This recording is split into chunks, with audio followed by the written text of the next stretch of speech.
everyone, welcome to the King Angel Show, and if you're returning, welcome back. King Angel, San Francisco Bay Area live streamer and content creator here on YouTube and Twitch, also Facebook. Damn, this damn dude, alarm just started right now. It's crazy. How you guys been? Dude, it's been a week. Welcome. As you know, the King Angel Show is the parent channel. True Crime and Coffee the News and Us are sub-channels. It's True Crime Night. We're going to be reading some True Crime daily. Might not do a separate case tonight. Your boy is working again. Started on Monday. 4-day week. 10-hour days. Pretty harsh. Not gonna lie. But having that time availability is pretty awesome. Also, just being able to have Fridays off specifically.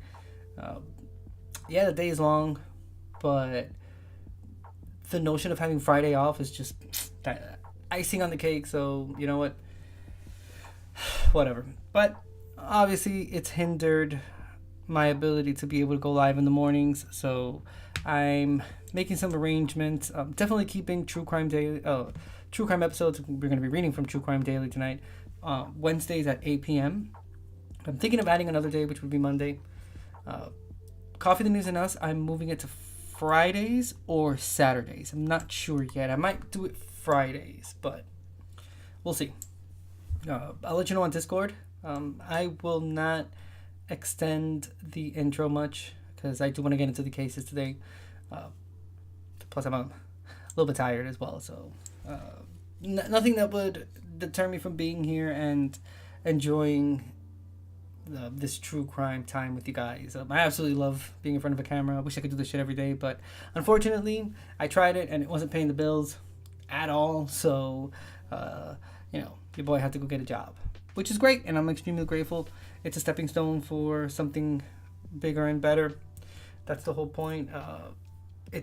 We're not doing a 2023 anymore. Is conforming and having these extended periods of time, and I need to keep moving forward, stepping forward. It's like going upstairs. Do one and the other and then the other, and yeah. But I'm just grateful that I'm able to have a job and I have some money. I have money coming in, and everything's gonna be all right. It's been a weird few months, but nonetheless, before I just do my quick intro portion, it has been probably one of the happiest times of my life. I have been able to fully understand the beauty of life when you're not like working and shit. Just like the amount of time that you have and everything you're able to do and not do, and it's fantastic. Pretty grateful I had that opportunity. But listen, nonetheless, we're getting into some true crime tonight. Some serious business. Shout out to all of the new followers I have on TikTok. I hope eventually they migrate here to YouTube and they can participate in the live stream. I want to see this chat popping at some point. Just a whole bunch of people talking about everything that I'll be reading, videos that we watch. If people have like cases that they think would be interesting for us to check out, we most definitely do that as well.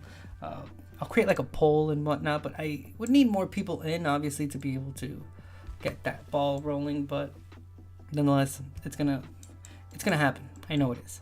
Slowly but surely, the more interest people find in the true crime channel, and they see the little snippets of the true crime news that I read here, and then I just clip them and post them on TikTok. Slowly but surely, I'm getting some great followers. I've passed 500 today. I mean, it's not much, but coming from someone that opened an account about a year and a half ago and only has 148 followers, yeah, that's pretty good. I feel like that's pretty decent. So yeah, that's where we are. You know where to find me. X, I guess. The account's still there. I still haven't closed it yet, but I'm on my way to. Facebook, TikTok. I was gonna say Twitter, TikTok, Threads, please follow me over on TikTok. That's like my main one. Trying to get as many followers there as possible. It's right. Well, not this handle. You're gonna see it in the next screen. It's at KAS True Crime.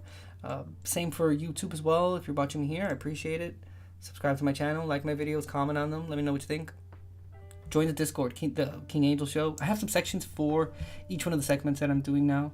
For the true crime one, I will be expanding because it's the more popular topic that I cover on the King Angel Show.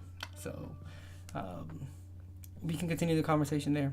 I'm looking for active chatters. I want people to be interested in conversation. It's like I'm. It's just confusing to me when people just add themselves to a Discord but they don't talk. It's just someone that's there but they hold no purpose other than just like occupying a space, which is not like it's like a limited amount of people that could be in the Discord. But come on now, I'm looking for people that want to converse, have conversation, watch things together, talk about the things that we're watching, have an argument, respectful, but debates. You know, back and forth. It's what, you know, differentiates us from animals. The fact that we can use our conscience and rationale and debate, have conversation. But nonetheless, you'll see. And when I say you'll see, I mean you, but I mean me as well. That's coming. Because I'm seeing that TikTok account growing slowly but surely. I know that that'll translate over to YouTube and Discord as well. So you'll see. It's all a matter of time. Not a matter of if, but more of a matter of when. And it's definitely happening. I have a Patreon if you want to fully support me. That's $2 a month. You get access to all the segments that I have under the King Angel Show. So random topic days, Coffee, the News, and Us, True Crime. You have access to review and reaction videos that are exclusive to Patreon members. Discord is connected to Patreon, so there are private channels there for Patreon members, and we can create one. I can create one for True Crime as well. That'll be exclusively for Patreon members, and any cases that you put there, dude, it could end up here in the show. I don't only read from True Crime Daily. It's what I mostly do on the show, but if there is any case that's, you know, not as famous, because if it's extremely famous, then, you know, there's just too many other content creators that have created videos about the subject. But if it's anything else, dude, hell yeah, bring it over. We can read it. We can analyze it, debate it. We'll look for videos, any news reports on it, as many articles as possible. We'll try to make it not fun, because fun I don't think is the correct word to use, because the topic is not fun. But we can keep it informative and interesting. So that's the appeal right there. The fact that it's interesting. But nonetheless, I thank you for being here. I already mentioned everything. Remember to join the Discord. That's the King Angel Show. Patreon is $2 a month. You can also support me here on Twitch. That would help me out immensely. You can subscribe using your Amazon Prime, which is called Twitch Prime. Or you can just subscribe if you really, really like what you see and you like what you hear. Then, dude, I'm not sure about what the price is on Twitch, but I would subscribe better to my Patreon because you get access to more benefits. And Patreon members get, I believe it's about 2,500 channel points, bam, just because you're a Patreon member. Over on Twitch, and the artist badge as well. You get exclusive emotes and whatnot. Dude, you're lacking. Subscribe to that Patreon. You can find that link in the about section of the live stream or in the description box of it. Pick your poison wherever you're watching me from. Facebook? Dude, why are you not on my Patreon yet? Why are you not supporting a brother? Support small streamers. It's true. It's true. But genuine. You know, both ways. Genuine small streamers and, you know, genuine help. Not you know, it's not mandatory either. You can definitely just follow me over on Twitch and it'll notify you when I go live. You can subscribe to my YouTube channel and it'll also notify you when I go live as well. It's free of charge. Discord is free too. So you can just add yourself there. But if you have some extra money and you like what you see and you want to further support me and help me out immensely, all that goes directly back into the show. I do want to get another green screen for this and try to get one a little bit bigger, and any like minor changes that I could get. I want to open a website eventually as well, and yeah, with your help, I'll be able to do all that. I mean, I'm gonna do it anyway, but if there were to be some type of support, then dude, I'd gladly take it. So why not? But of course, only if you have extra money, only if it's something that you could definitely do. If you can't, dude, just the fact that you're here, spending 1 minute of your time, not even 1 minute, 1 second of your precious time. Time is so valuable. It's the most valuable thing we have because we don't own it. It owns us. We are merely a part of it, but we are born and we're just some sort of like little spectacle in a spectacle in this immense, huge universe. And yeah, the fact that you're here, spending even 1 minute, 1 second with me, means the world to me. You know what else would mean the world to me? If you join chat as well. They're both open. Let me know what you think. Say hi. What's up? Hope you're having a great day. Hope your life is beautiful. And, all the jokes aside, we'll jump right into tonight's episode of True Crime Daily. Spoke more than I was intending on speaking, but nonetheless, I'm just really happy to be here. Again, I really wish I could have done this every day and just, just like create content for a living. But I can't pee on my leg and say it's raining. I can't lie to myself. Once you start lying to yourself and you lose that portion of reality, that's it. You're fucked. So I'd rather keep myself on planet Earth and understand that while I do love this as much as possible, and life only knows how much I love being in front of a camera and being here, period. But as the French say, c'est la vie. If you're hearing the audio version of this, thank you very much. That means that you're a Patreon member, because Patreon members they get exclusive access to all audio versions of the episodes, true crime and random topic day. Coffee the news, and that's not all of them, but the ones that are worth the audio listen, bam, I'll change it over to MP3 and I'll put it on the Patreon. I think that's about it. We're going to head over to the other screen and we're going to start tonight's true crime episode. I know you guys have been looking forward to it, especially not looking forward to having to listen to this falsetto voice here talking all this nonsense. It's not nonsense though. I live for being in front of this camera, bro. Like, I daydream about my life as a content creator, and it's so good. So good. Ah, well. I don't understand why life didn't make me like extremely like rich or some shit like that. Could have made some crappy people millionaires, but skipped some great people that would have done well with their money. Or maybe not. Maybe I'm not a millionaire for a purpose. Because who knows what I would have done with all those millions of dollars. Party. Alright. That's it. True Crime Daily. We're going to start tonight's episode with this one. This is... we have some doozies today. Some of them are not as intense as the ones that we read last week on episode 3, but still. What I can say, and I've said it here before, there's some fucked up people, and I don't know what's happening. I don't know if it's something in the water. I don't know if it's something, obviously we're the planet's cooking us to death, but it's something is happening that is causing people to lose their minds. Or it's always been like this, and it's just that we have the power of technology now, and the internet keeps us communicated. So, we're up to date with everything that's happening. But yeah, we're gonna jump into the first true crime story of the night. Former beauty queen and her lover accused of trying to kill husband in the Bahamas.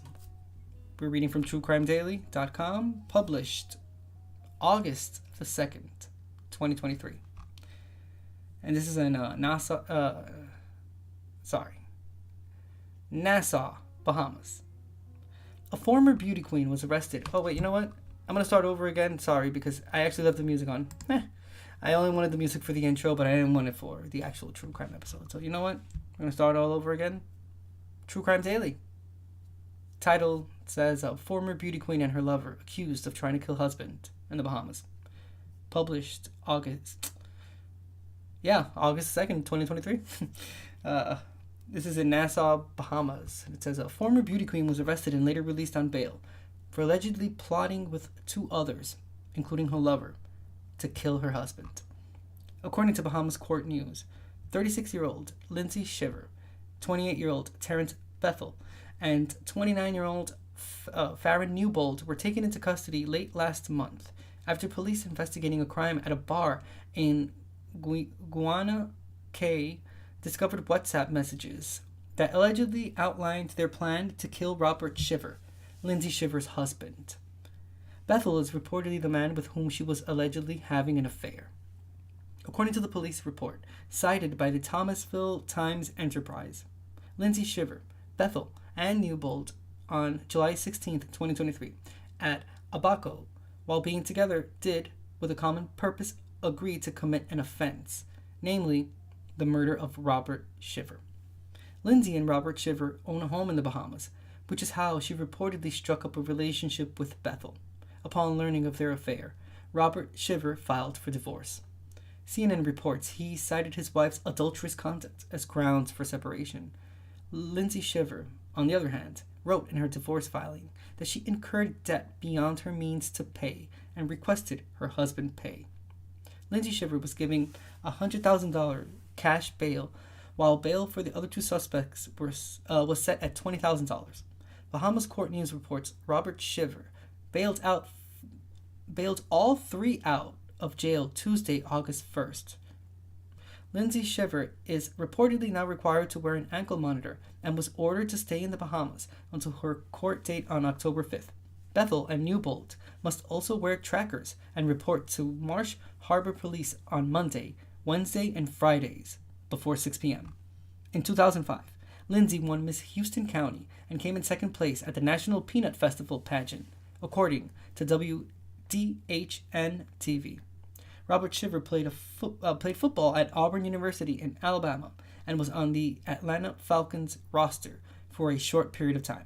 He has reportedly returned to his home in Thomasville.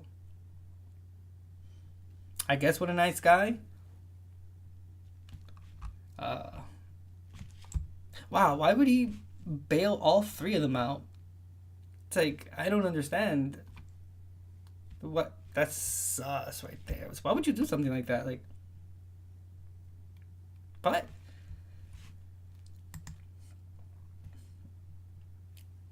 if it was up to me, I'd leave their asses in jail. I don't care. And I'd do any other procedure that I could do afterwards to make their situation even worse. They tried to kill me. I mean, if I were Robert Shiver, obviously, but obviously we're 2 completely different people, because maybe I'm a horrible person, but dude, what do you think? Chat, let me know. I mean, would you have bailed them out? I mean, just how nice can someone be? Like, that's weird, because does he now have something over them? Whatever. He was already planning to leave her anyway, because he was gonna divorce her. So I don't get it. Like, you already knew that the relationship wasn't gonna work. Why did you bail all 3 of them out? No, mind you, this was yesterday. I mean, they tried to kill you, bro. Like, your life meant nothing to these 3 people, and they were gonna take it away. And you bailed them out. Listen. Again, maybe it's me. Maybe I'm a very horrible person. Maybe it's just that I would have left their asses in jail, man. What are you talking about? How does that work, bro? Like, come on now. Come on. What are you trying to prove at the end of the day? It's... All right. Let's see what the news says. maybe there's a video that we can watch. Because if it's the same information that we just read, and I'm not going to go through all that again. But they do have pictures. So let's see these pictures.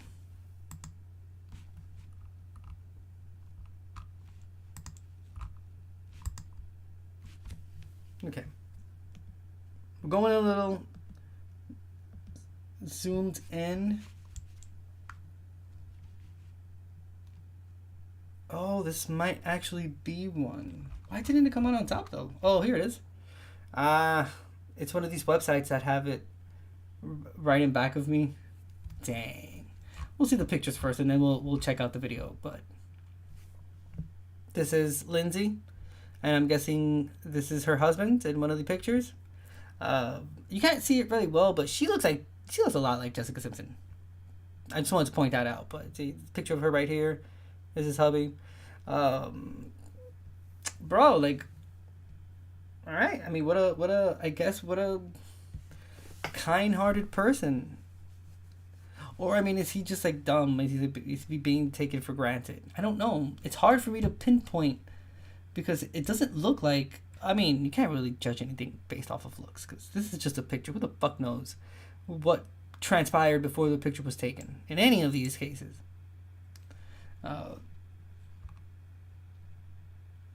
Yeah, I don't understand. Like, just... Wow. Maybe he did it because he has kids?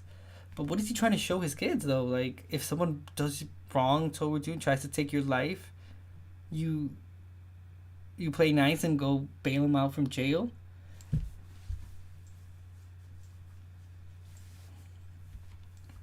What happens if the second time the person wants to go through with their plan and you just release them from prison? The only thing stopping that person from actually hurting you.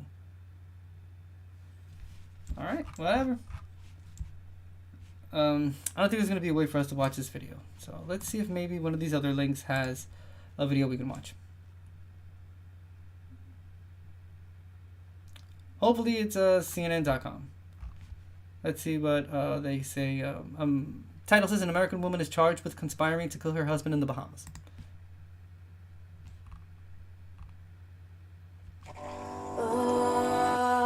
The hell? Go about playing this movie. Oh, Don.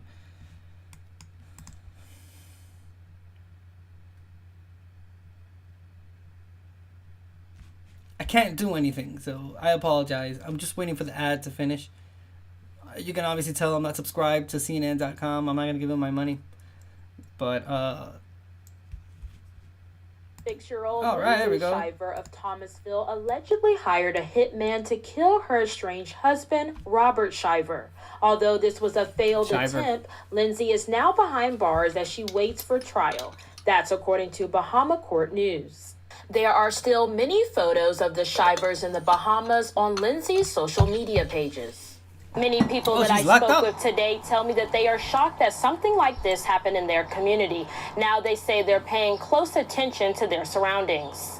One resident in the community was shocked to hear the news as the name Lindsay Shiver sounded familiar to him. And so that made us to go a little further and dig a little deeper. Bahamian police say they uncovered the plot while searching the phone and social media app of a suspected burglar, the publication reported. It just kind of shows that sometimes desperate people do desperate things. It's just sad. People don't have to go that far, ever.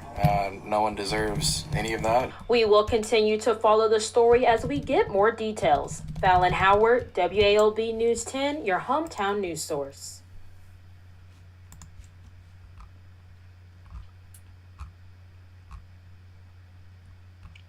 Alright, this is them, I guess. According to social media posts. Alright, there's that for this one. I didn't really add any other news to this. Mind you, they bailed them out yesterday. Quick reminder, that's one of the things about True Crime Daily. Everything that we're reading, it's very recent cases. So, yeah, there may be a sort of ending to it.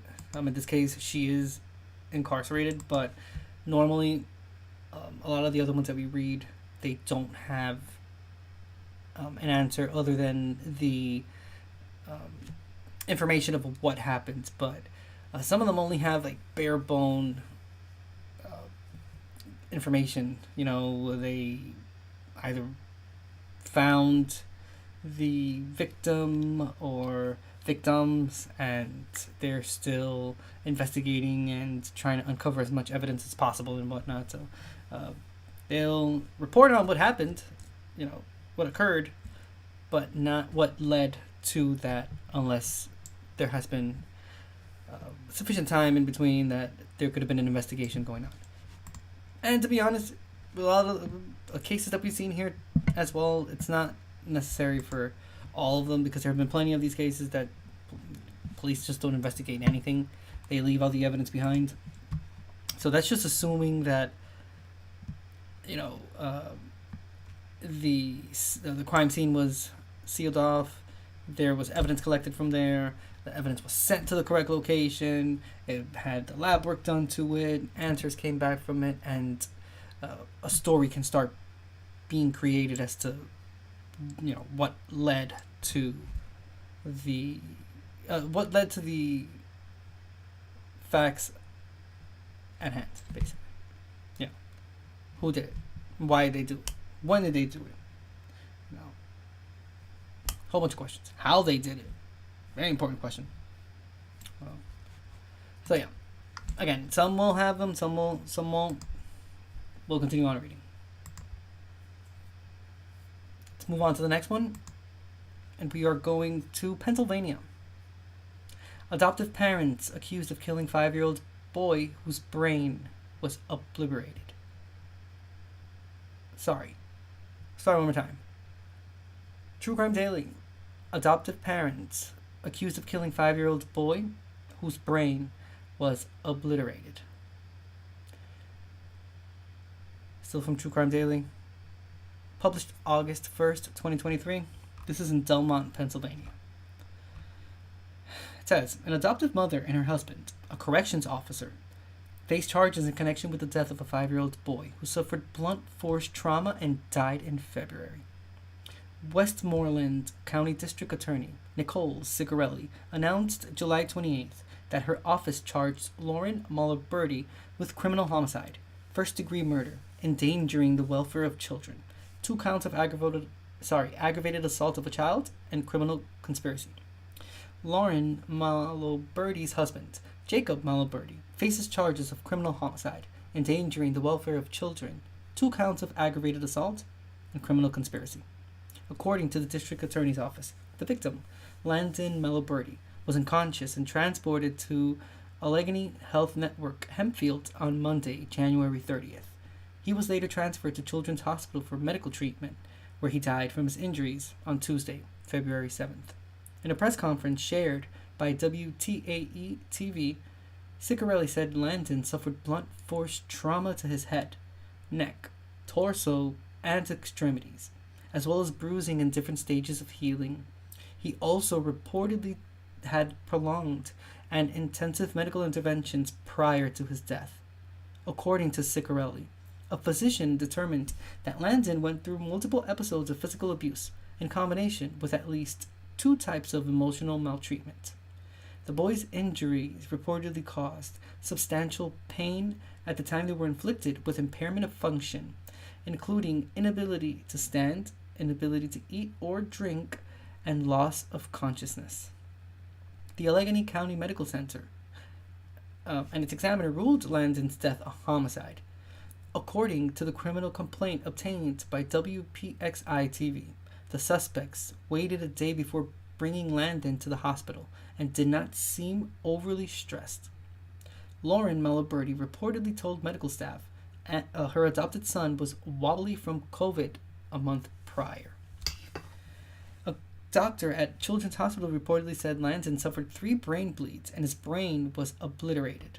During an interview with police, the victim's siblings said their mother only spanked Landon because he does not learn his lesson, and she would allegedly do so with an open hand, a wooden spoon, or a spray bottle, WPXI reports.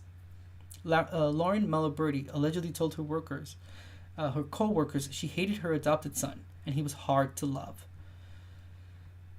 Investigators reportedly reviewed text messages between the suspects from April 2022 through February 2023 and said they were full of disdain for the victim. WPXI reports that Landon's maternal grandmother started to notice signs of abuse in April 2022 when her daughter forbade her from seeing the boy because he was bad. The grandmother reportedly told police her daughter wouldn't even let her see her grandson over the holidays. Ciccarelli said in a statement, "Tragically, Landon suffered abuse and trauma over the span of his short life. We intend to prosecute this case with the dignity and honor Landon deserves." Delmont Chief of Police T.J. Klobuchar added, "In the 25 years I have been working for the Delmont Police Department, we have never faced an incident like this."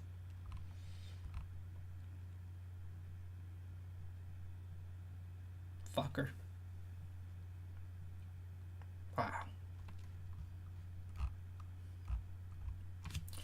It's a 5-year-old. Adoptive parents.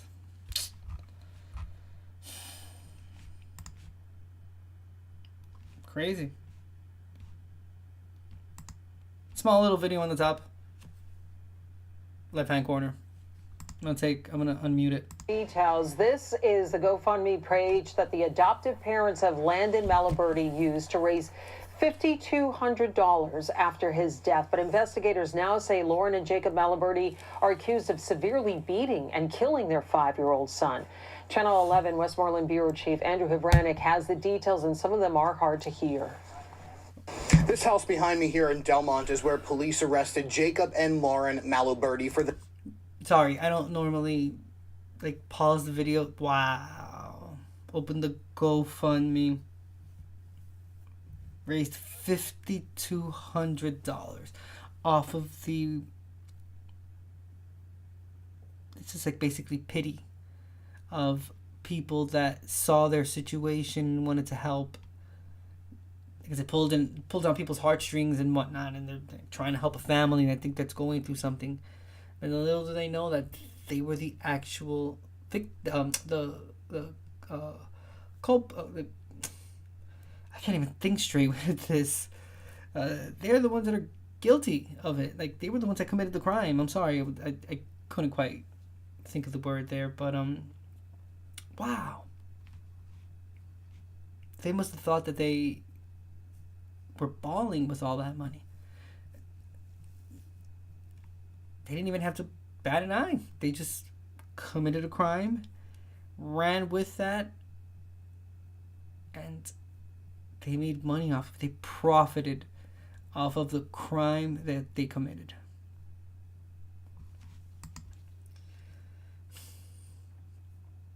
There has to be something, law-wise, regulation-wise, that can be done in regard to these situations. I don't know, if your money was used for something like this, you should have the right to be able to sue this person or whatnot for I don't even know what the reason would be, but there should be some type of lawsuit that comes from this. Because it just can't be possible that someone just creates a GoFundMe account like this and just profits off of something so tragic that was caused by them. After it was all discovered, there has to be some way that they pay, and not so much pay monetarily, but actually no, fuck it, yeah, monetarily. They should pay everyone back, close that GoFundMe, and those same people that donated that money should have a say in, whatever lawsuit is going up against this person, because that's crazy. Worst part is, I wish this was a one-time thing, but dude, how many other cases have we not seen on the show already that involve something like this? Hell, we saw one last week. We read one about an Ohio mother that was profiting off of her daughter, and it's a Gypsy Rose case all over again. Bro, it's crazy. Alright, let's finish watching this video. I apologize that it's so small. Again, it's in that corner. I'll try another website after this, and hopefully we'll see a bigger image of the video because this is pretty small. But at least we can hear it. So I guess it's a 1 for 1, I guess. The death of their 5-year-old adopted Crazy. son. Police say they abused that boy so bad he had 3 brain bleeds. This is Lauren and Jacob Malaberti. Lauren is the adoptive mother of 5-year-old Landon Malaberti. Jacob is her husband and a correctional officer at the Fayette State Correctional Institute. But they're both now behind bars charged with Landon's death. Landon had blunt force trauma to his head and neck, blunt force trauma to his torso, blunt force trauma to his extremities. According to the criminal complaint, the Malabertis waited an entire day after severely injuring Landon to take him to the hospital on January 30th. The hospital staff told police Lauren showed no urgency and said Landon was wobbly from COVID a month prior. A doctor at Children's Hospital said they should have called 911 immediately, as Landon had 3 brain bleeds. Police say he had multiple bruises on his body, could not breathe on his own, and had rotational head trauma consistent with severe child abuse. Police say Landon's siblings told them Landon was the only one their mom spanked because, quote, he does not learn his lesson. Police also say Lauren's former co-workers reported that she hated the boy and that he was hard to love. Police also say texts between the Malabertis from April of 2022 until February of this year were, quote, full of disdain for Landon. Neighbors did not want to show their faces, but say they're stunned. I'm flabbergasted by that. I don't know.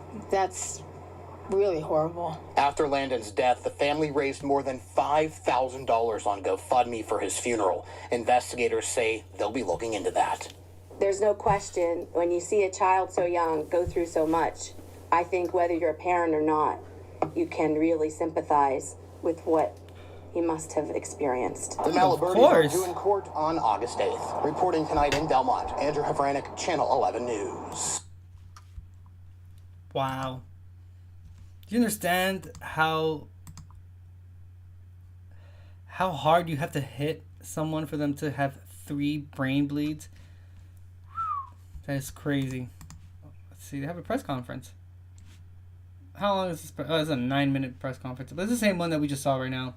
I mean, at least like a bit of it. Belmont were arrested in relation to his death.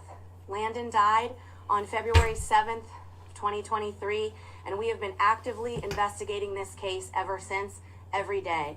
It has been an extensive investigation, and I would be remiss if I didn't thank all of our partners in law enforcement and other county agencies, both here and in Allegheny County, that have helped us through this process. When I say extensive, it really does take a village to come together and get to this point today. I could not be more proud of our team here in the Westmoreland County District Attorney's Office, as well as these other agencies that I'm going to mention. First of all, our county detectives have worked tirelessly on this case. I could not be more proud of them. The Delmont Police have been a wonderful partner with us to work for the peace and security of your community that I know, Chief, is so important to you. And this has really been disturbing in Delmont, and I'm glad we were able to come to this resolution today. At least one more step in the process. To the Allegheny County Sheriff's Office, who helped us, Allegheny County Medical Examiner, Westmoreland County Coroner, the pathologist here, Dr. Hammers, that serves Westmoreland County, AHN Hempfield, tremendously helpful, UPMC Children's, also tremendously helpful, and all of their social services departments there. Everyone came together to get us to this point today. And, of course, I would be remiss if I didn't mention our assistant district attorneys and my first assistant, who have been working on this day in and day out with our law enforcement. A couple of things. When you see the complaint, it's very extensive and it's very thorough. There are a couple things I want to point out to you, and I'm going to read them for you because I want to make sure I get them right.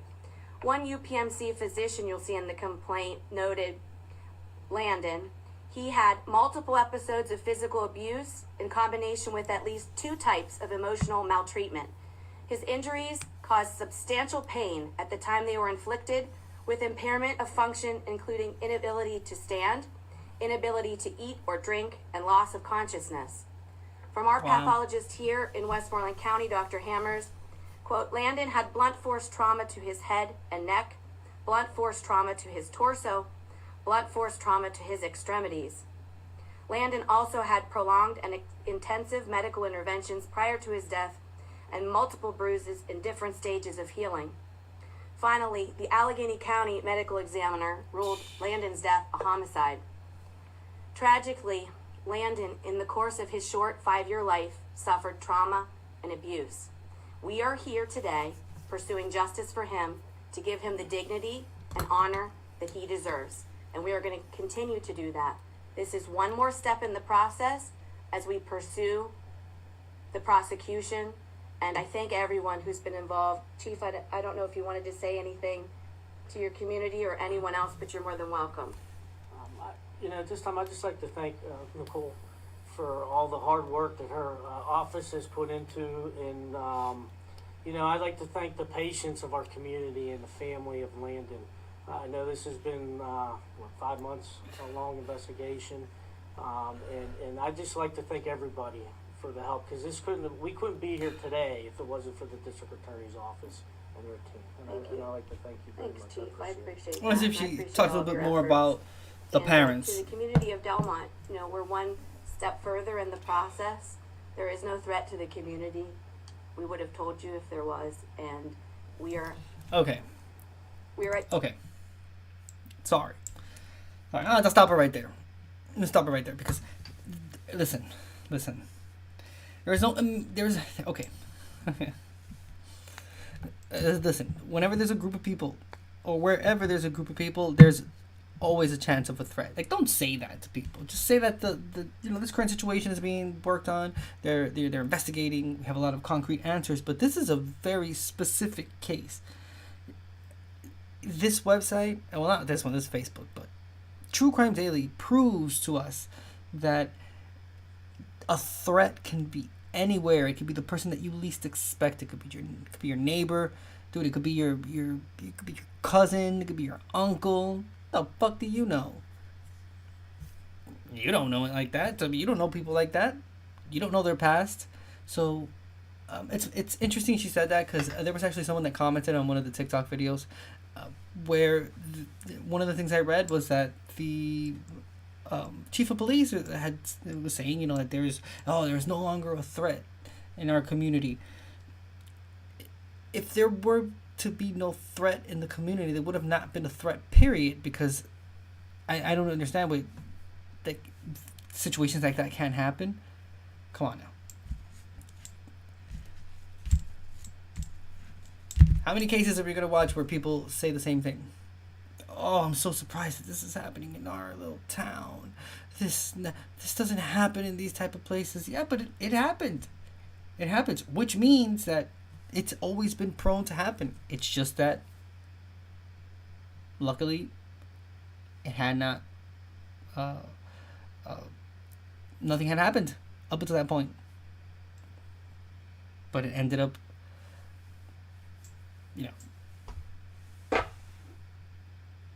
not being what you thought. And you were pretty much wrong. And that shit can happen anywhere. Because human beings are capable of doing anything at any time, doesn't matter where. So again, I don't agree with people in power saying things to the community like, oh, there's no threat to the community. It's like this person or these people specifically aren't threats anymore because they're locked up. That doesn't mean that everyone else in the community is, goody two shoes, like top class citizen, paying your taxes and living by the law and all that. I don't know. I think maybe people that don't watch true crime could say something like that and believe it. But once you start watching true crime, you start watching all this, all the stuff that people are capable of doing to others, especially for the pettiest things in the world. Last week we saw a case of someone that killed someone else for $10. We saw another one of someone that killed someone for an 8-ball of cocaine and $50. That person shot and killed someone for an 8-ball of coke and $50. I don't even think it was an eighth coke. I think it's like a gram of coke or some shit like that. I don't remember. We read it last week. But still, that's it. That's all it took for this person to take someone else's life. And you think that something like that wouldn't happen in another place? Yeah, how many small towns have we not seen here in on the true crime episodes? Shit, we saw one that was only like, they only had like 2,500 people in the whole town. And they were still crimes happening there. I don't know. I just feel like it comes from a place of, I don't know if it's ignorance or if it's from a place of like just being blind to the world, or I don't know, willingly choosing to not, you know, be a part of reality. Because saying something like that, you're not part of reality. Like, it's just you're delusional. Come on now. There's no threat to the community. Yeah, because you guys incarcerated the threats of that minute right there. Just a completely trying to sweep under the rug the fact that shit happens every single day, all across the country. But all right, moving on. We'll watch a little bit more. If she doesn't get into the conversation about the parents, we'll skip this and then we'll move on to the next case. Just at a point where we're I ready also to want to harp pursue over the prosecution, and we're really proud of this one everyone. ADA Petrish is here today, has been working on it with ADA today, but obviously this is a very okay. But we are professional of the case. Nope. Alrighty. We'll continue on. We're heading over to start over again. a little tongue twisted there. And the reason why I start over is because, again, I chop the video. I chop it for YouTube, and then I'll chop the reading portion for TikTok to try and allure and draw people into the live streams and watching my videos. And I'm telling you, it's working. But we'll start over again. And we're heading over to Arizona. True Crime Daily. This was published August 1st, 2023. Title says, Arizona man accused of killing ex with go-kart. This is in Medview, Arizona. And it says a 40-year-old man is in custody on suspicion of killing his 32-year-old ex-girlfriend who died in a go-kart collision last week, according to a news release from the Mojave County Sheriff's Office. On Friday, July 28th, at approximately 1:36 a.m., deputies responded to the area near Driftwood and Boathouse Drives to report of a vehicle collision involving an ATV-type vehicle and a go-kart. Officials transported the driver of the ATV, Sally Menard, to a Las Vegas hospital for critical injuries, where she was later pronounced dead. The sheriff's office said John Stetler, the victim's ex-boyfriend, was driving the go-kart at the time of the incident. Sheriff's office detectives worked with the accident reconstruction team and allege the crash was caused by Stetler as a criminal act, not just a vehicle collision. Deputies arrested Stetler and booked him to the Mojave County Adult Detention Facility on a charge of second-degree murder per domestic violence. The investigation is ongoing. Wow. Damn. Tried to Mario Kart. No, he did. She was pronounced dead. Wow, that sucks.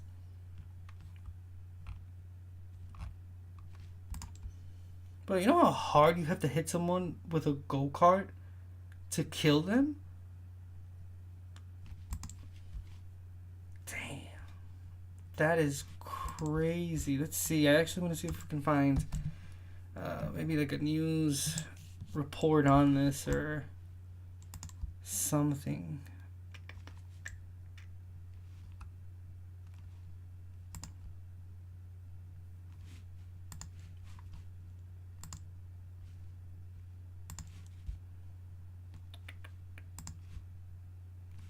Relax, I'm not going anywhere.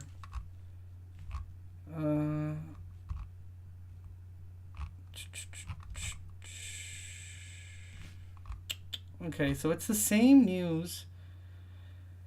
It says the victim was operating a quad when she was hit by a go-kart type vehicle operated by Stetler. Evidence at the scene suggests the crash was not accidental and appeared to have been a criminal act, which is what we read before. I guess it's because it's an ongoing investigation. There isn't much news into it, but yeah, wow. That is crazy.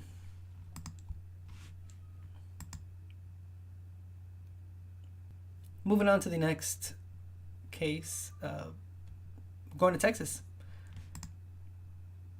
TrueCrimeDaily.com, and it says a potential victim of confession killer Henry Lee Lucas identified 44 years later. This was posted July 31st, 2023. This is in Bastrop County, Texas. And it says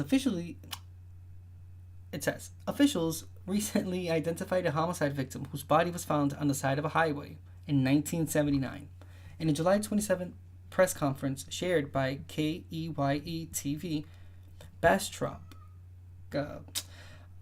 County Sergeant James Miller said that on June 21st, 1979, deputies responded to an area near Highway 290 and FM 696 in reference to a deceased female.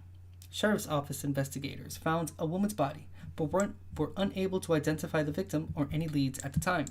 Several years later, in 1984, serial killer Henry Lee Lucas reportedly admitted to killing the victim, but her identity remained unknown. In May 2019, Miller said investigators exhumed the victim's body from an Elgin cemetery and worked with the University of North Texas to obtain DNA from her body. However, investigators were still unable to identify the woman. According to the sheriff's office, officials learned they did not collect enough DNA to identify the remains, and investigators exhumed the victim's body again in September 2022 with help from Texas State University. The sheriff's office said more DNA samples were collected and sent to Othram Labs. A DNA profile was created on January 12th. Through forensic genealogy, investigators were able to identify the victim as 22-year-old Kathy Smith. Sheriff Maurice Cook said in the press conference that Smith was adopted, which slowed down the investigation. The victim reportedly had one child, and both her biological and adoptive families have been notified. Although Henry Lee Lucas, also known as the confession killer, died in prison, Cook said he is still considered their primary suspect, but the case is not closed.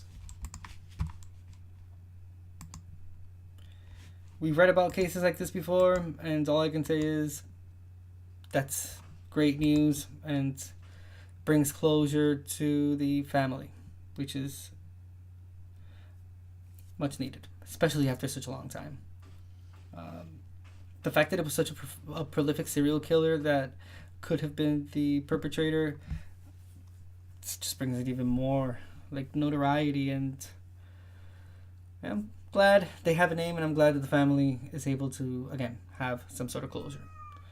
Can you hear this animal?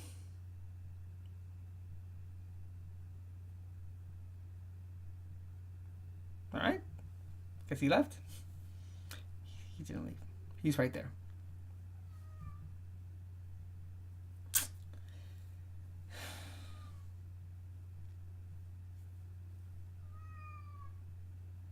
We're going to California. I'm gonna have to open the door for him. Give me 1 second. Let's see how bad this cat's gonna start misbehaving, and I'm gonna have to take him out at some point because he just gets too impatient, and he doesn't let me do a live stream in peace. He starts doing this all the time, whether it's in the morning, in the evening. He starts scratching on the door, and it just becomes completely insistent. So just give me 1 small second. Let me go ahead and open the door for him. 1 second.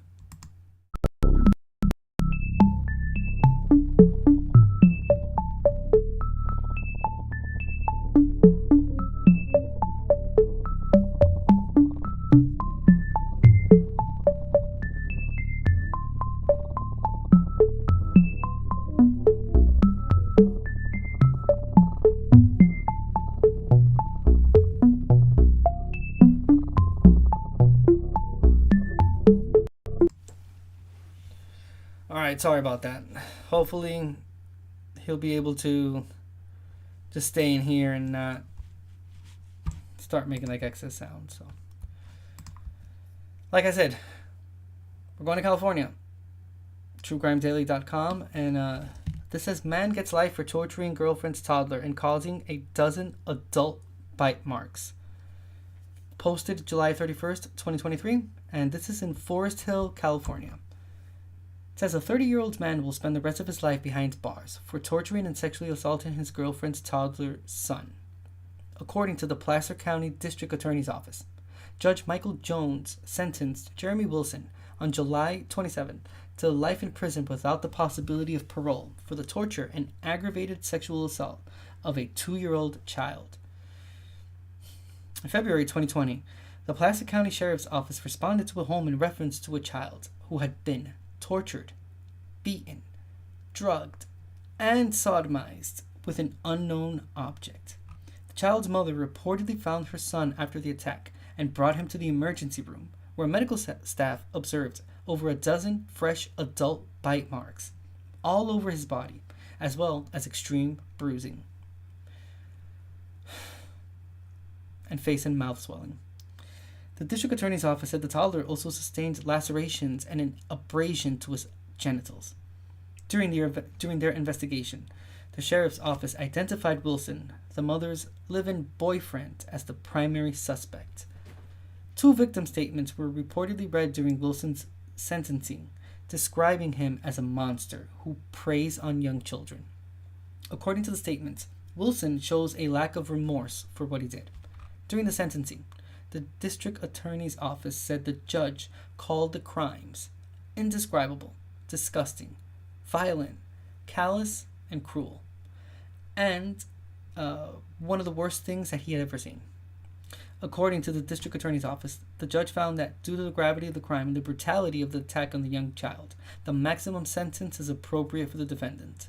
Supervising Deputy District Attorney Kaylin Everett said in a statement, "This crime was particularly heinous. The defendant took out his frustrations with the child's mother on her toddler in the middle of the night. The victim had bruising, including bite marks, from the top of his head to the top of his feet, and on every body part in between." The statement continued, "This assault was intended to be cruel and to cause the child pain. The attack was an exceptionally depraved crime, one of the worst crimes this county has ever seen." Damn, that's wow, bro. Holy shit.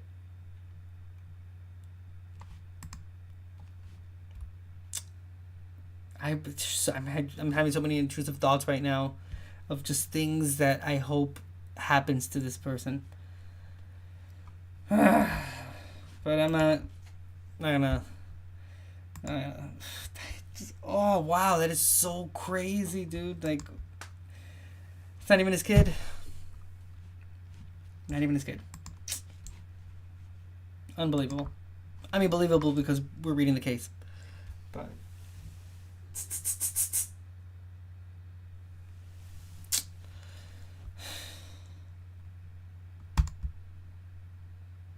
we're heading to Iowa. True Crime Daily says an Iowa man accused of drowning newborn in bathtub, disposing of her body, pleads guilty. Published July 28th, 2023. This is in Fort Dodge, Iowa. And it says a 31-year-old man who allegedly drowned his newborn child in a bathtub last year pleaded guilty to 2 charges while the mother of the child still awaits trial. WHO-TV reports Brandon Toma entered the plea for abuse of a corpse and child endangerment, resulting in the death of a child Wednesday, July 26. He was originally charged with murder. Taylor Blaha has been charged with first-degree murder, and her trial is scheduled for September. Their newborn child's body has reportedly not been found. According to the criminal complaint shared by WHO, on November 22nd, 2022, Blaha went to Unity Point Trinity Regional Medical Center and said she just had a baby at her home and that it had been buried at an undisclosed location. An official from the Iowa Department of Human Services contacted the Webster County Sheriff's Office, and a detective went to the hospital. Blaha told the detective she found out she was pregnant in April with Toma's second child. They also have a two-year-old son. Blaha gave birth to a baby girl, Kayleen Lee Blaha, in their bathroom on November 16th. They moved Kayleen to the bathtub, and Blaha asked Toma to give her meth to help ease her pains associated with the birth. The complaint says Kayleen was born alive and crying. The couple allegedly planned on giving Kayleen to Blaha's sister, but they got worried neighbors would call law enforcement if they heard the newborn crying. They also reportedly were worried officials would find out Kayleen had meth in her system, and they lose custody of their 2-year-old son. Blaha and Toma allegedly put the infant in the bathtub and held down her chest, forcing her underwater, ultimately killing her. After she died, Toma reportedly wrapped her body in trash bags, placed her in a plastic tote, and carried it outside in a backpack. One day after the birth, Toma left their home with the backpack with her daughter's body and returned with an empty bag. Toma reportedly told Blaha he got rid of Kayleen's body in a wooded area, but multiple searches for her remains did not yield any results. In early December, he reportedly worked with law enforcement and said he'd lead them to where he actually buried Kayleen, but officials once again couldn't find her body. Investigators seized Toma and Blaha's electronic devices and reportedly found searches on their phone of how to force a miscarriage. Hey! Sorry.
Sorry about that. I apologize.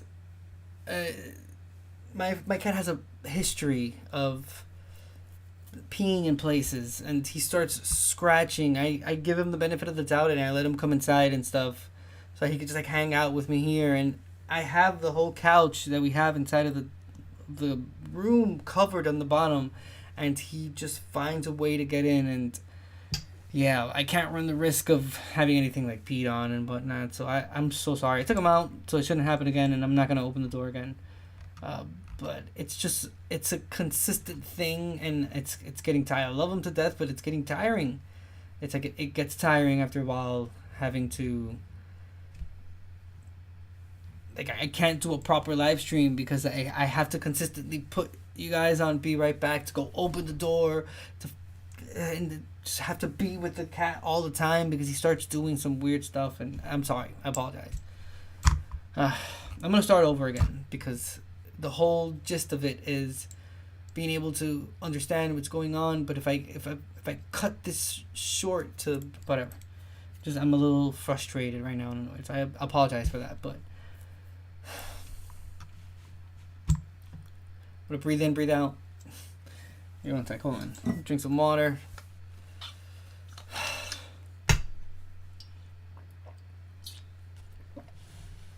The thing is, I just don't understand where cats get this insistence from. It's just, dude, he will not stop. The cat will spend hours just there scratching at the door and just meowing until I let him in. And then he just starts doing this.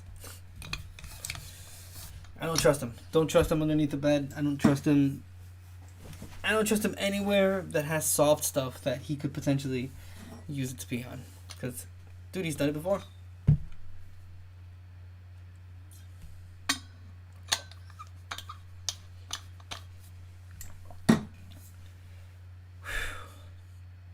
All right. TrueCrimeDaily.com. This title says, Iowa man accused of drowning newborn in bathtub, disposing of her body, pleads guilty. Published July 28th, 2023. We're going to Fort Dodge, Iowa. And it says, a 31-year-old man who allegedly drowned his newborn child in a bathtub last year pleaded guilty to 2 charges while the mother of the child still awaits trial. WHO-TV reports Brandon Toma entered the plea for abuse of a corpse and child endangerment, resulting in the death of a child Wednesday, July 26. He was originally charged with murder. Taylor Blaha has been charged with first-degree murder and her trial is scheduled for September. Their newborn child's body has reportedly not been found. According to the criminal complaint shared by WHO, on November 22nd, 2022, Blaha went to Unity Point Trinity Regional Medical Center and said she just had a baby at her home and that it had been buried at an undisclosed location. An official from the Iowa Department of Human Services contacted the Webster County Sheriff's Office, and a detective went to the hospital. Blaha told the detective she found out she was pregnant in April with Toma's second child. They also have a 2-year-old son. Blaha gave birth to a baby girl, Kayleen Lee Blaha, in their bathroom on November 16th. They moved Kayleen to the bathtub, and Blaha asked Toma to give her meth to help ease her pains associated with the birth. The complaint says Kayleen was born alive and crying. The couple allegedly planned on giving Kayleen to Blaha's sister, but they got worried neighbors would call law enforcement if they heard the newborn crying. They also reportedly were worried officials would find out Kayleen had meth in her system, and they'd lose custody of their 2-year-old son. Blaha and Toma allegedly put the infant in the bathtub and held down her chest, forcing her underwater, ultimately killing her. After she died, Toma reportedly wrapped her body in trash bags, placed her in a plastic tote, and carried it outside in a backpack. One day after the birth, Toma left their phone with the backpack with their daughter's body and returned with an empty bag. Toma reportedly told Blaha he got rid of Kayleen's body in a wooded area, but multiple searches for her remains did not yield any results. In early December, he reportedly worked with law enforcement and said he'd lead them to where he actually buried Kayleen, but officials once again couldn't find her body. Investigators seized Toma and Blaha's electronic devices and reportedly found searches on their phone of how to force a miscarriage. They allegedly took actions towards an attempt to cause a miscarriage, however, did so unsuccessfully. The couple reportedly admitted to detectives they cut Kayleen's umbilical cord with scissors. While investigators searched the home, they found objects consistent with an umbilical cord or remains of human placenta in a drawer. The criminal complaint alleges both Toma and Blaha were involved in causing Kayleen's death. Thomas's sentencing is scheduled for September 1st.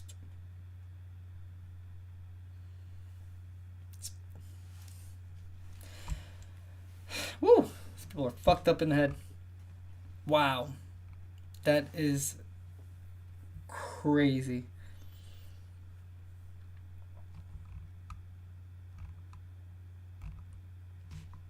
bro, this is not only is there like a huge like meth problem in this country, but wow, it's just people are losing their minds.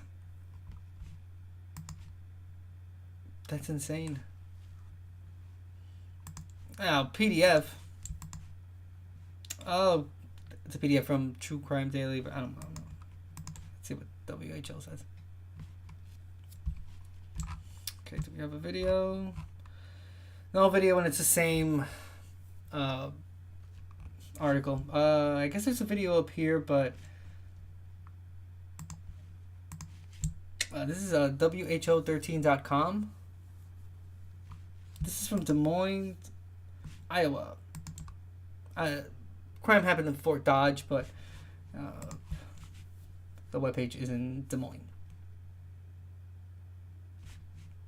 You won't see the video, but you'll hear it. Pretty short.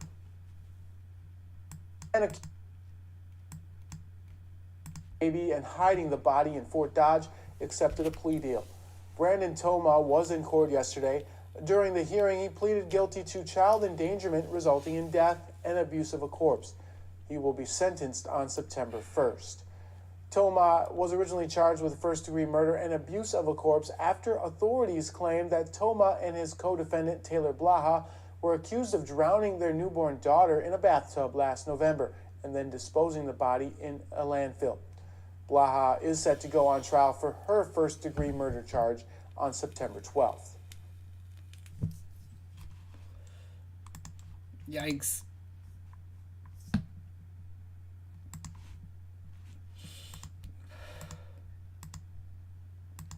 I hope it goes really bad for them.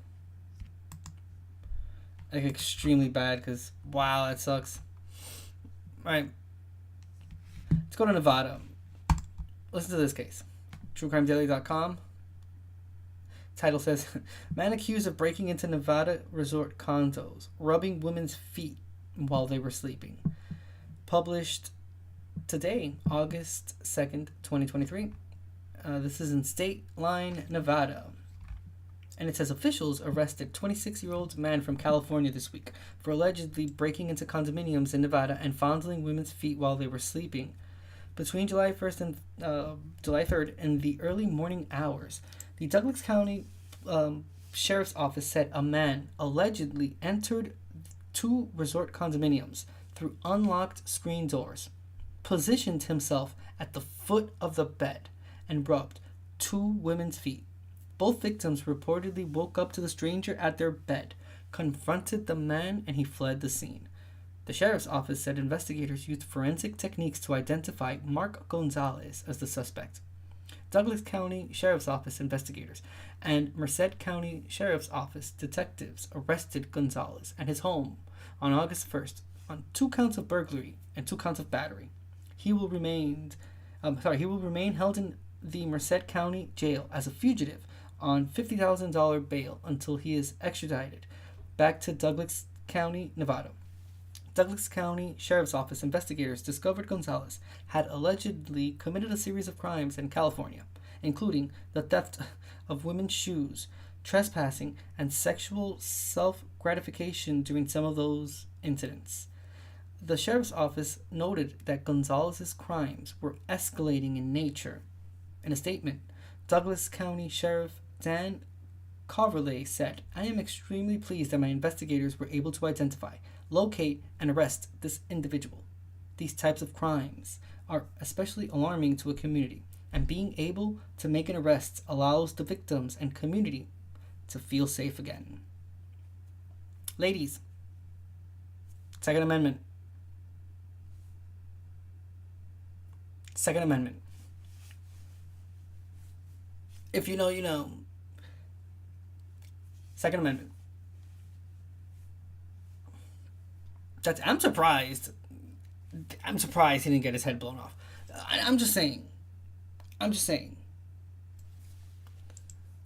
that he was lucky, because I think Nevada is maybe they are an open carry state, or it doesn't matter because you still have your Second Amendment rights. So, but yeah, dude. I mean, dude, do you need a better example of why you kind of need to have one at home? I'm not saying that you need to go out to the streets and have like 50,000 guns on top of you, but you know, times are changing. It seems like the best route is to fucking sleep with one next to you at this point. I mean, and I'm not like just saying shit just to like, could you imagine, yo, that you're asleep and your wife, I mean, in this case they don't mention that they were with anyone, but in any case, like in my case, I'd be sleeping next to my wife and I wake up and someone's tickling my wife's. I only laugh because of like how absurd the situation is, but do you not remember There's Something About Mary? Damn, I forgot that actor's name. Oh, it's just slipped my head, but he has like an obsession with shoes, and he steals like women's shoes and shit, and like the used shoes and whatnot. So yeah, like, you know, I'm not gonna kink shame anyone, but if you're breaking into people's homes to do this shit, yeah, bro. He's lucky. I mean, some of these guys are just like, you know, deserving of what should have happened instead of what actually happened. Yeah, he went to jail and whatnot, I get it, but I think we're all, especially if you heard me just read this, or if you know about this case, or if you know any other cases that are pretty similar to this, you're probably thinking right now, like, damn,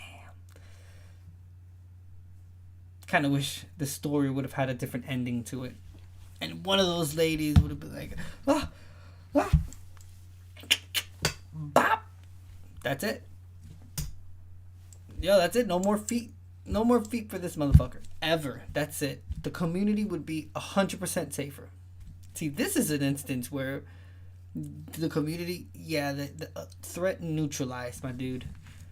Because, I mean, even the sheriff was noting that his crimes were escalating in nature. So who knows what he could have done later on after this. You know, getting away with breaking into women's homes and, like, fondling, like, their feet and shit. What would have been the next step after that, when that no longer satisfies him and he needs to take it to another level?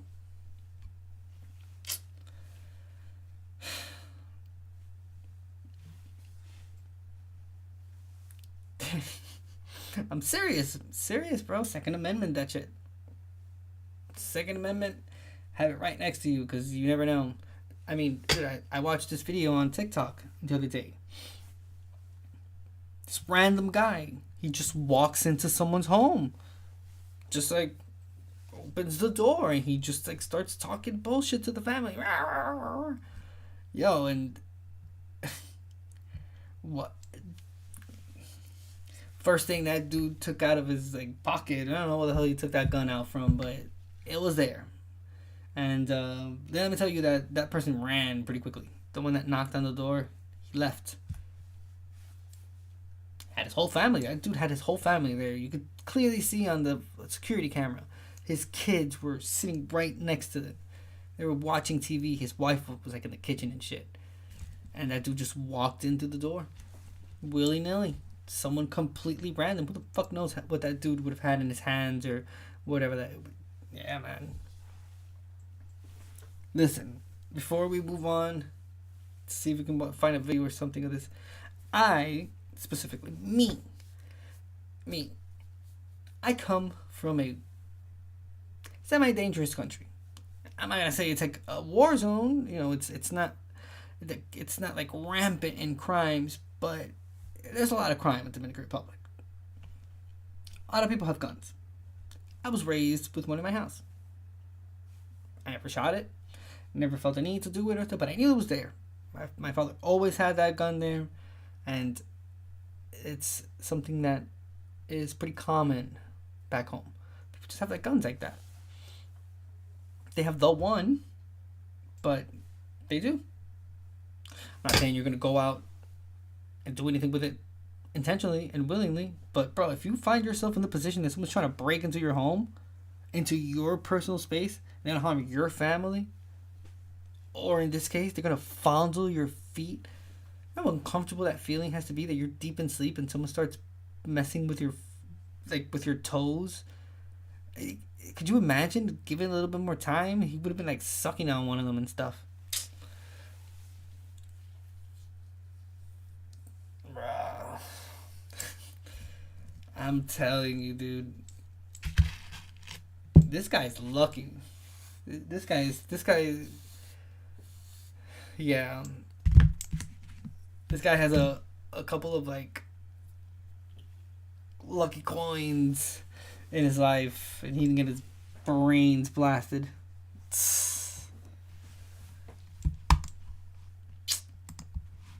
Wow. I mean, just think about it.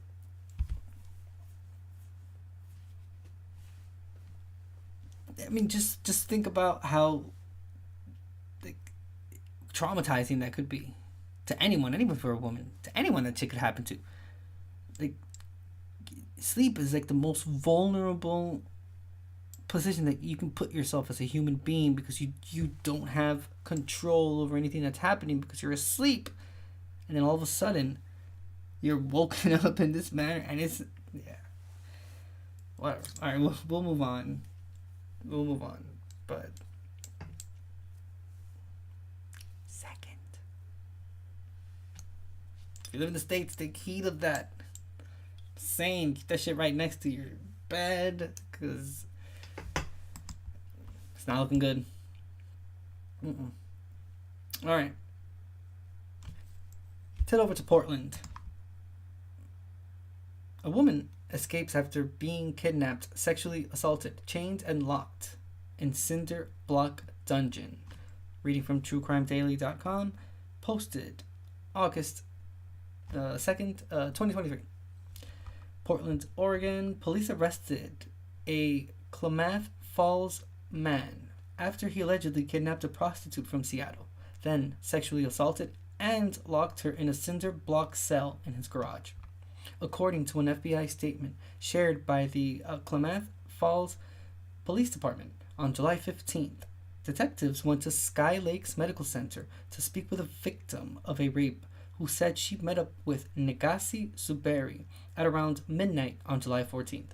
Suberi allegedly told the victim, who remained unnamed, that he was a police officer and he was arresting her. He put her in handcuffs and chained her legs together, then drove her from Seattle to Klamath Falls. The victim said Suberi looked like a police officer because he had a taser gun and other equipment. During the drive, Suberi allegedly sexually assaulted her and raped her.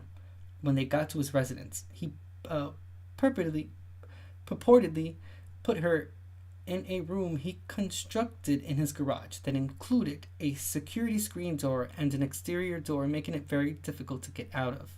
The FBI called the room a dungeon. The victim told the FBI she knew Suberi would kill her if she stayed in the room. Okay, this is a picture of the room here. The FBI said the woman repeatedly banged on the door and was able to break the door open and escape the room. Once she got outside, she caught the attention of a passing driver, who then called 911. After obtaining a search warrant, Klamath Falls police detectives went to Suberi's house and discovered the cell. According to the FBI, detectives tracked Suberi to Reno, Nevada, and contacted local law enforcement there.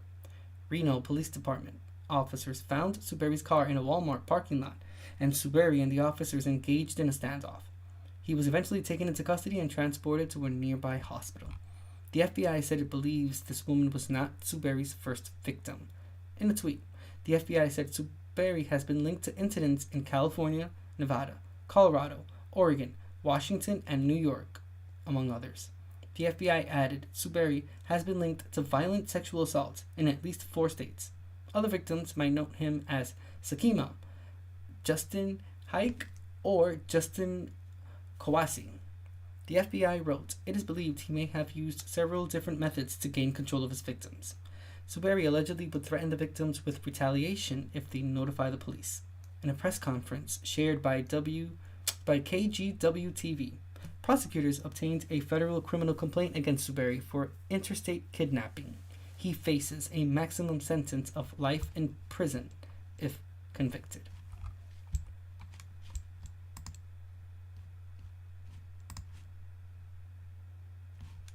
Okay, this is a 15-minute press conference, which is the one that they mentioned. We're not going to watch the whole thing, but we'll watch a few minutes, maybe like first 3-4 minutes, at least get a little feel of what the FBI has to say, any type of information. Maybe they have something new to add to it. Let's see.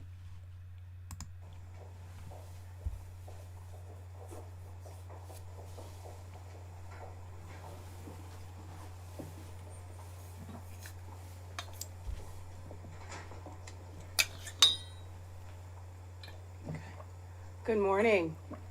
Thank you for joining us here today. My name is Stephanie Shark.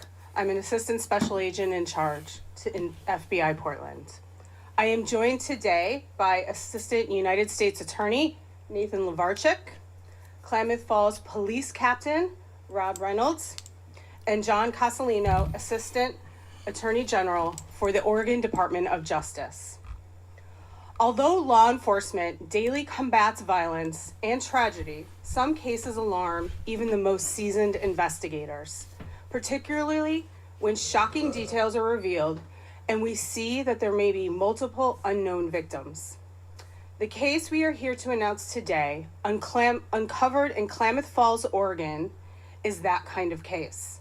And while the alleged perpetrator is already in federal custody, the disturbing evidence uncovered to date points to an individual's ongoing and escalating pattern of violence targeting women in multiple states throughout the country. When police responded to a 911 call in Klamath Falls, Oregon on July 15th, they discovered a makeshift cinder block cell with a metal door and a singular light bulb above for light in a residential garage, and a woman who bravely escaped her terrifying circumstances. Sadly, we believe there are more victims, as well as persons out there who might have vital information relevant to our ongoing investigation. We are seeking the public's assistance to help us spread the word about this case in the hopes of reaching all of those people. Let me tell you more about our subject. 29-year-old Nagasi Zuberi is also known by several aliases. One is Sakima, another is Justin Haichi, and another Justin Kouassi. He is currently in federal custody for alleged interstate kidnapping after a Seattle woman escaped his home in Klamath Falls, more than 450 miles away from where she initially met him. Thereafter, she alleges she was kidnapped, shackled, sexually assaulted, and locked in this makeshift cell. According to the complaint, the woman fought for her life, beating the doors and the walls of this cell with bloodied hands. Through her perseverance, she broke free and waved down a passing motorist asking for their help to call 911. The victim's focus, actions, and her will to survive triggered a law enforcement response that may have actually saved many other women from a similar nightmare. Through quick and decisive law enforcement action across many local, state, and federal agencies, we were able to get Zuberi into custody in Reno, Nevada the following day. Klamath Falls Police Captain Rob Reynolds will now speak more about what happened that weekend in July, how the victim escaped, and the impact to his community. Dang.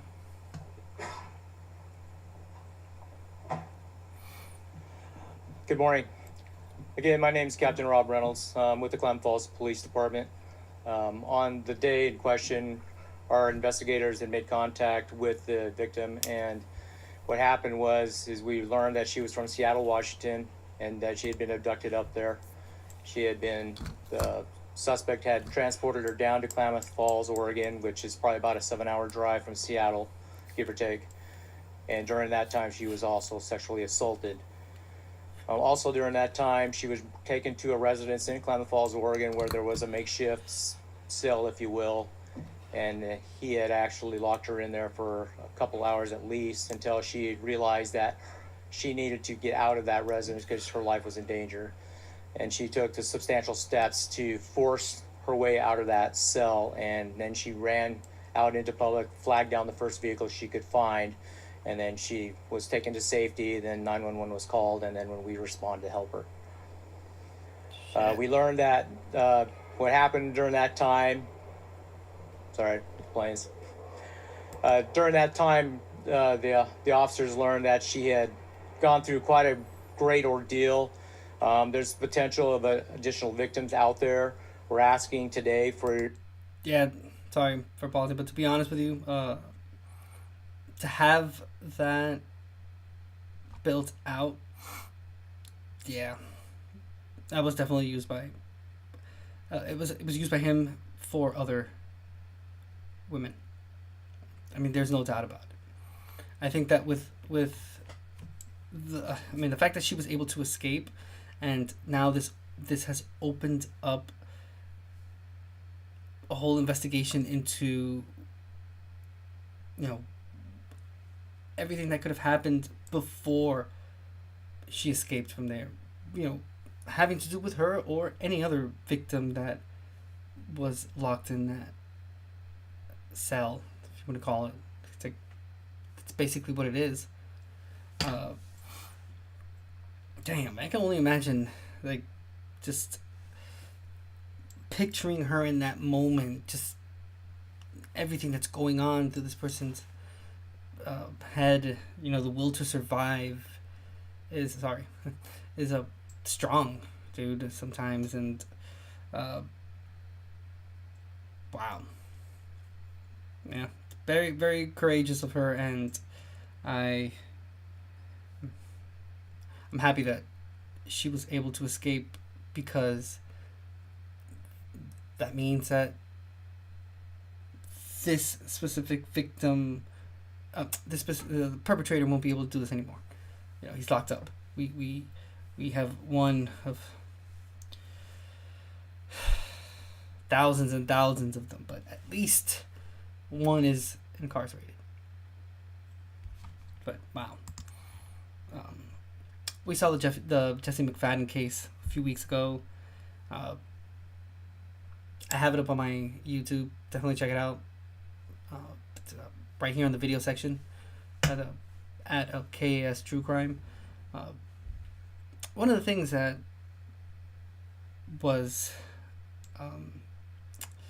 pretty similar to this case that we're seeing right now was the fact that he had a room that was specific for torture in his house that he lived in with his wife and his stepchildren, which 7 victims total, including himself. 6 including himself would be 7, but 6 victims. Him, I don't care, really. Would have been better if he would not have done it, so he could face put a face to his crimes. Have that same energy that you had while committing it in front of a jury of your peers, and going through the whole trial and whatnot, that he would have lost, and he would have ended up in jail, rotting in a prison cell. But yeah, the similarities are that some people just have this very fucked up obsession of just control, but it's taken to this point where it's criminal. I don't even know, man. It's crazy. We'll see what else the officer has to say. Hopefully it'll add something new to the case, and then we'll move on to another one. People to come forward that might have had contact with Mr. Zuberi during contact. Obviously not just in our jurisdiction, but from all... Mind you, he built it with cinder block. It's like he had the intentions of no one escaping from there. That's all I'm saying. All over the country, wherever he lived previously. We do know that it's an active investigation. We can't say too much, but what we like to say is that the victim, if she didn't do what she did, we wouldn't be here today, and Mrs. Zuberi would not be in custody. So I want to personally thank her for her bravery and what she did to get through that ordeal and get to where she needed to be today. We do want to also let you know that there are also victim services that the FBI is going to be providing on their website, and that information will be provided to you shortly, and that we want to make sure that any additional victims come forward, that those services are going to be provided to them and they're going to be taken care of. With that. Thank you, Captain.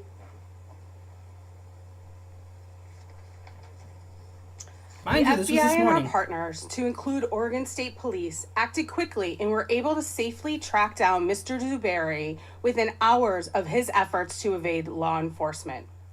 Our partners at the Reno Police Department, Nevada State Police, and Las Vegas FBI safely captured him after a 45-minute standoff in a public parking lot at a major shopping center in Nevada with no injuries to themselves or others. Assistant United States Attorney Nate Lavarchek will now discuss any prosecutorial actions in this case.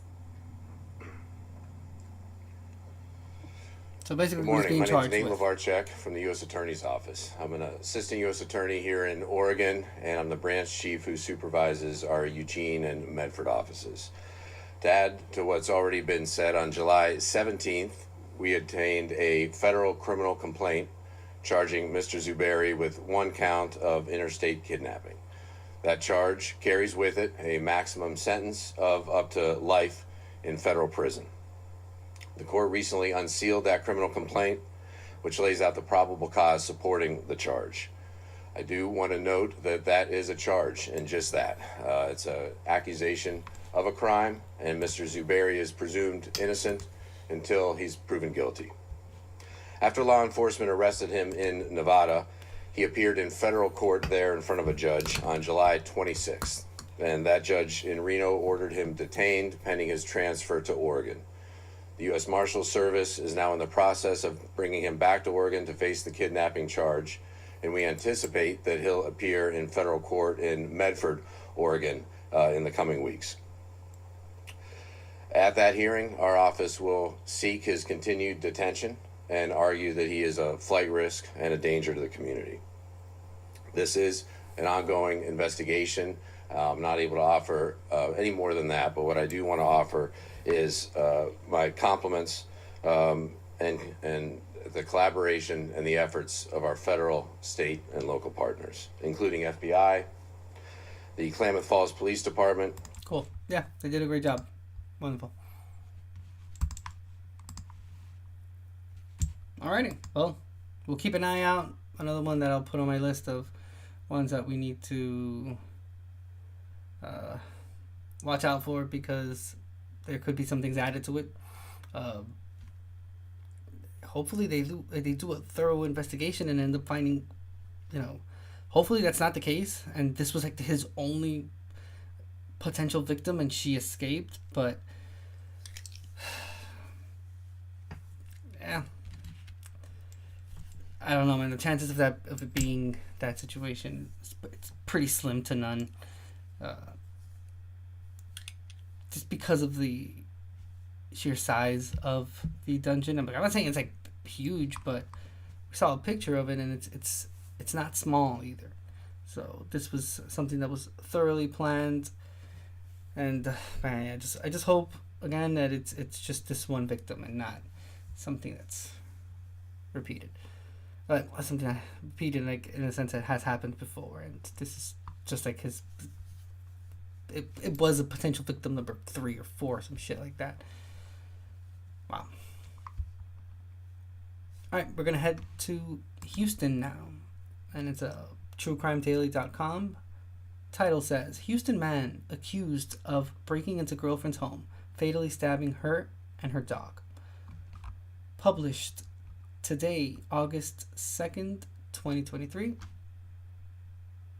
Houston, Texas. And this is, police have arrested a 58-year-old man 3 days after he allegedly fatally stabbed his 43-year-old girlfriend at her apartment.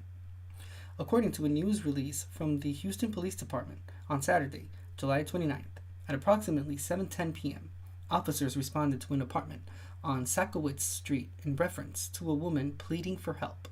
Officers and emergency personnel found the victim, identified by KPRC TV as Melissa Fowler, and paramedics pronounced her dead at the scene from multiple stab wounds. Officers also reportedly found the victim's dog fatally stabbed in the bathroom, specifically the bathtub, and recovered bloody knives near Fowler's body. Police identified the woman's boyfriend, Marquez Potts, as the primary suspect. According to KPRC, an employee at the apartment complex initially heard a woman scream and tried to knock on the unit's door, but no one answered. The employee left, came back, and called police after allegedly witnessing a man cleaning up blood from the hallway. The man reportedly told the employee that he assaulted a woman. Investigators reviewed surveillance footage that shows Potts breaking into Fowler's apartment at approximately 6:30 p.m. while she wasn't home, KPRC reports. The victim reportedly returned 20 minutes later and is seen collapsing into the hallway. Potts reportedly dragged Fowler back into the apartment as she tried to cling to the door. KPRC reports that Potts exited the home at approximately 7 p.m. A witness reportedly reviewed the surveillance footage and recognized the suspect as Potts. According to police, officials contacted the Harris County District Attorney's Office and they filed a murder charge against Potts. He remains at large until Tuesday, August the 1st, when officers arrested him and booked him into the Harris County Jail. Potts pleaded guilty to stabbing a different woman in 2021, KPRC reports.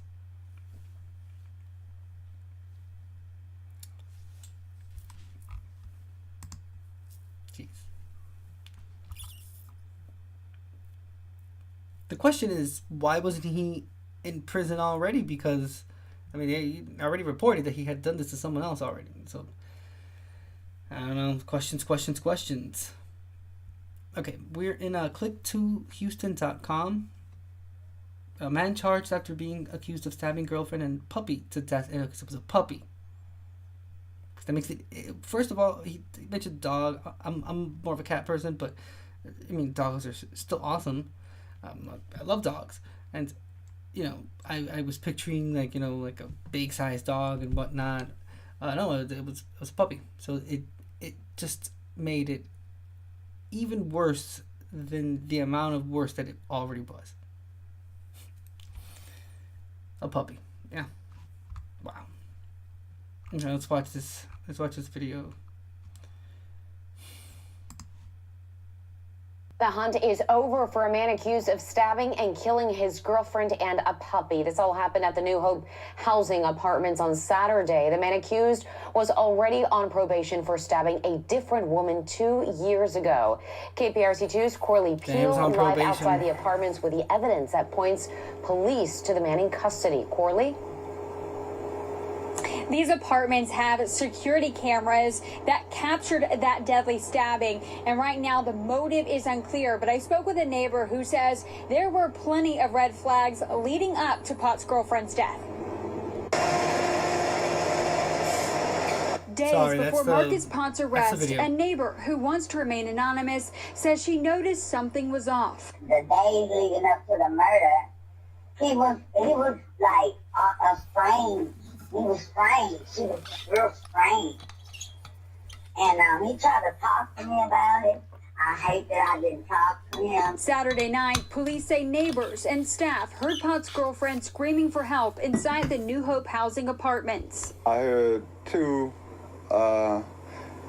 screams. It wasn't as loud as you would think. Police say Potts' girlfriend and her puppy were found with multiple stab wounds. Records show an employee found Potts cleaning up blood. When she asked him what happened, he said, "I just whooped her." The anonymous neighbor says she's witnessed Potts be violent towards his girlfriend in the past. So did you ever try to intervene between Marcus? Yes, I have. And what was that like? Very frustrating. He was very hot-pitched, angry. When I told her, I'm going to call the law firm, like, no. Do you regret not calling police earlier? Yes, I regret allowing her to make the decision. Yes, I do. A spokesperson with New Hope Housing sent a statement saying in part, "We are working closely with Houston Area Women's Center to strengthen our ability to ensure any resident who might be in an abusive situation has access to life-saving services." I just want for everyone to know, the women to know, That's crazy. that they do not have to stay in that type of environment and a relationship with someone that's hurting them, whether it's verbally or physically. And New Hope Housing says that they are working with residents to make sure that if they or someone they know needs assistance or is in a domestic violence situation, that there is help and resources available. Reporting live from 5th Ward, Corley Peel, KPRC 2 News. Corley. Now to break Ooh. That came out of nowhere. I'm sorry. Let me see if it's the same thing. news in Northeast Houston. A man is on the run accused of stabbing his girlfriend to death at an apartment complex. This happened last night along Sackowitz Street. So I'm guessing this is last week. In Colfax Street at New Hope Housing, an apartment building to help low-income families. Now, police believe that this stems from a domestic violence incident. Investigators right now are searching for the suspect and working to try to determine what led up to this stabbing. And this is when they gave the suspect's name, Marquis Potts. Bam.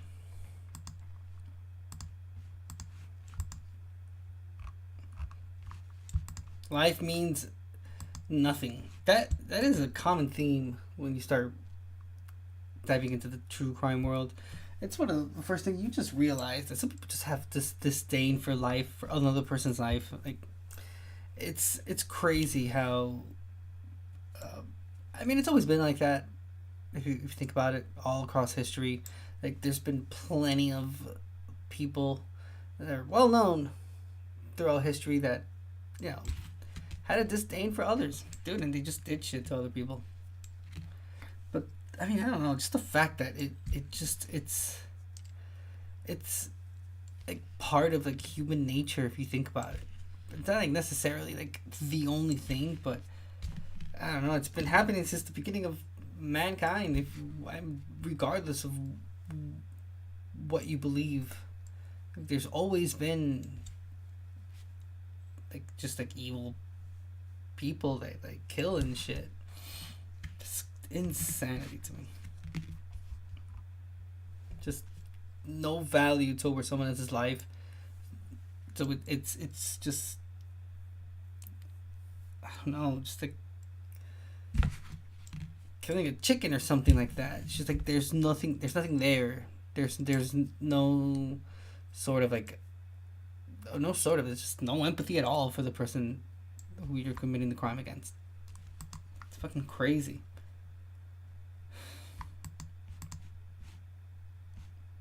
Moving on to the next case. We are going to Louisiana.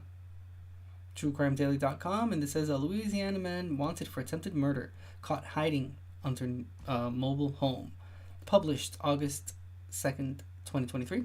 This is in Lake Charles, Louisiana, and it says 23-year-old man who allegedly shot and injured someone this week was arrested after he was found hiding nearby. According to the Calcasieu Parish Sheriff's Office, on August 1st at around 4 a.m., deputies were called to a home on Cherry Street in Sulphur regarding a medical emergency and found a person suffering from a gunshot wound. Medics transported the victim to a local hospital, but then transferred him to a different one out of town. He is in critical condition. Detectives began looking into the shooting and identifying Aaron Fontenot as their main suspect. The sheriff's office said investigators believe Fontenot was possibly hiding in the immediate area where the incident occurred. They began searching for him, and 6 hours later, at approximately 10 a.m., they located him hiding under a mobile home 1 street over from where the shooting occurred. Deputies initially arrested Fontenot on a charge of trespassing, but then a judge signed an arrest warrant for second-degree murder. Could you imagine that he was there like the whole time? All 6 hours, just hiding under the mobile home, waiting it out, and that little moment that he thought that he was finally going to get it, finally gonna make it out free. Got caught. Yeah, I'm glad he got caught. Okay, we read that one. Oh boy. We're going to Georgia. TrueCrimeDaily.com. Title says, Georgia babysitter allegedly strangled, suffocated, and nearly killed 1-year-old. Published August 2nd, 2023. We're going to Gainesville, Georgia. Police arrested a 23-year-old babysitter this week accused of assaulting a 1-year-old child this past winter. The Gainesville Police Department announced August 1st that Abby Chosewood nearly killed the victim after she allegedly suffocated and or strangled a 1-year-old child, causing bodily harm in February. According to WSB-TV, surveillance cameras did not capture the alleged assault, so Chosewood became a suspect after months of investigation. Officers arrested Chosewood and booked her into the Hall County Jail on charges of felony cruelty to children and felony aggravated assault. Lieutenant Kevin Holbrook with the Gainesville Police Department reportedly said, "It is unthinkable, and there is nothing for us to go on exactly why this did happen." Holbrook continued, "This is something that we may never know, as when the child obviously is too young to tell us the truth. But obviously, Chosewood knows exactly what happened and hopefully it'll come out in court." Prior to the incident, WSB reports that Chosewood pleaded guilty to identity and financial transaction fraud in 2021 and received 2 years of probation. Wow.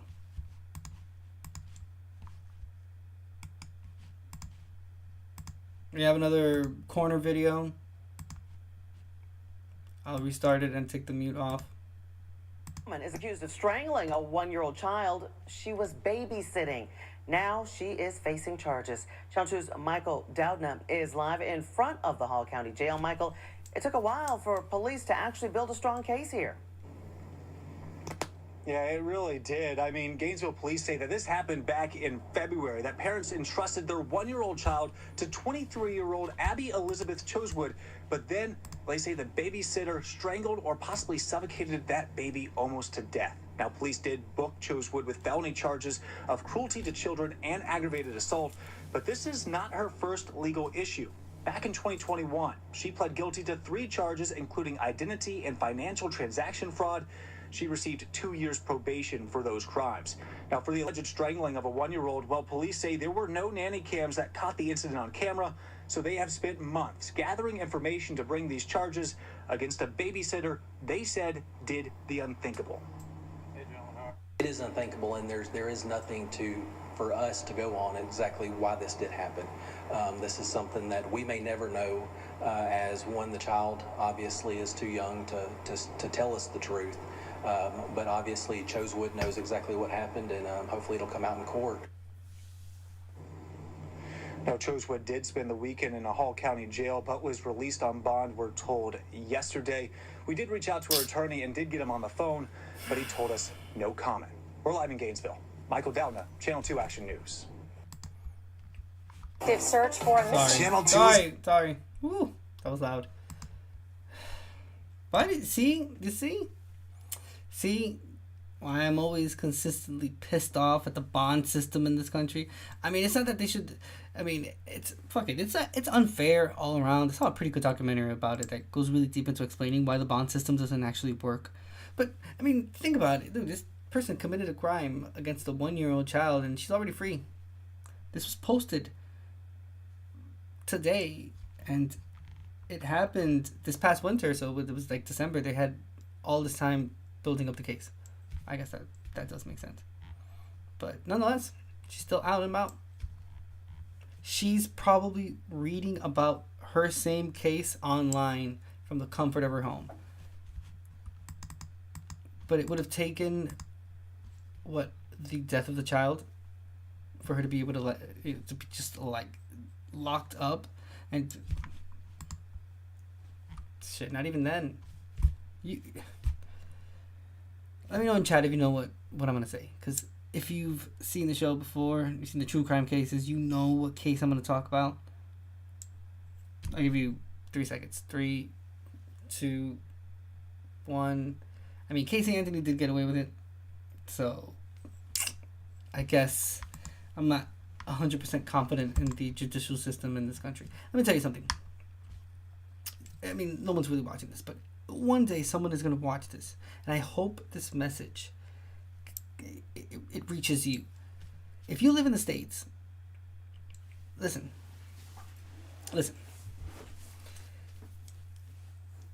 And it's just because I mentioned it like right now, like especially I had mentioned it before with like the jury of our peers and whatnot, but it's gonna sound like an old person or some shit like that. But the importance of jury duty, I'm gonna tell you something. It's bad enough that the judicial system in this country does not work a good chunk of the time. It does work sometimes, but it doesn't work a vast majority of the other times. A lot of people are convinced that jury duty is a takeaway from you, like you're it's messing with your time and whatnot. But there will never be change if change doesn't come from like inside of the bigger institutions that work for us. So in this case, the judicial system and all the court systems and whatnot. If you don't do jury duty and it's just like a whole bunch of like old people or like just like people that are not the jury of your peers, like you try to get out of jury duty and whatnot.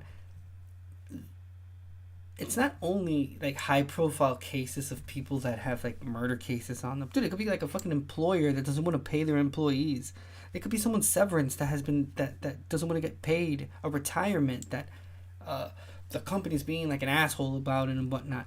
Dude, it could be a sexual harassment case of someone that's taken it to court because the company doesn't want to do anything. There's I'm only mentioning like work related things, but there's a vast majority of things. There's a vast ocean of different things that could happen that require people to have to go to court. And if you don't go to court because you try to get out of jury duty because there's some type of it takes away from your time apparently, which mind you, you're only called for jury duty like it's like once every 2 years or 3. Sometimes the cases don't even go through, so you just go, you spend time there and you leave. But a lot of those other cases, dude, it could be like small shit. It could be someone that they found like a joint and shit and they're taking them to court because of that.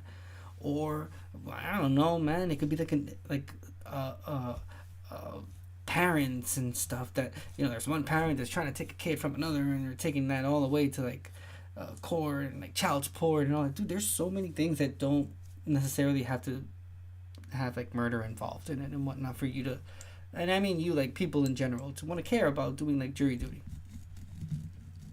All it takes is a jury of it's a jury of your peers and they're all biased, which has happened.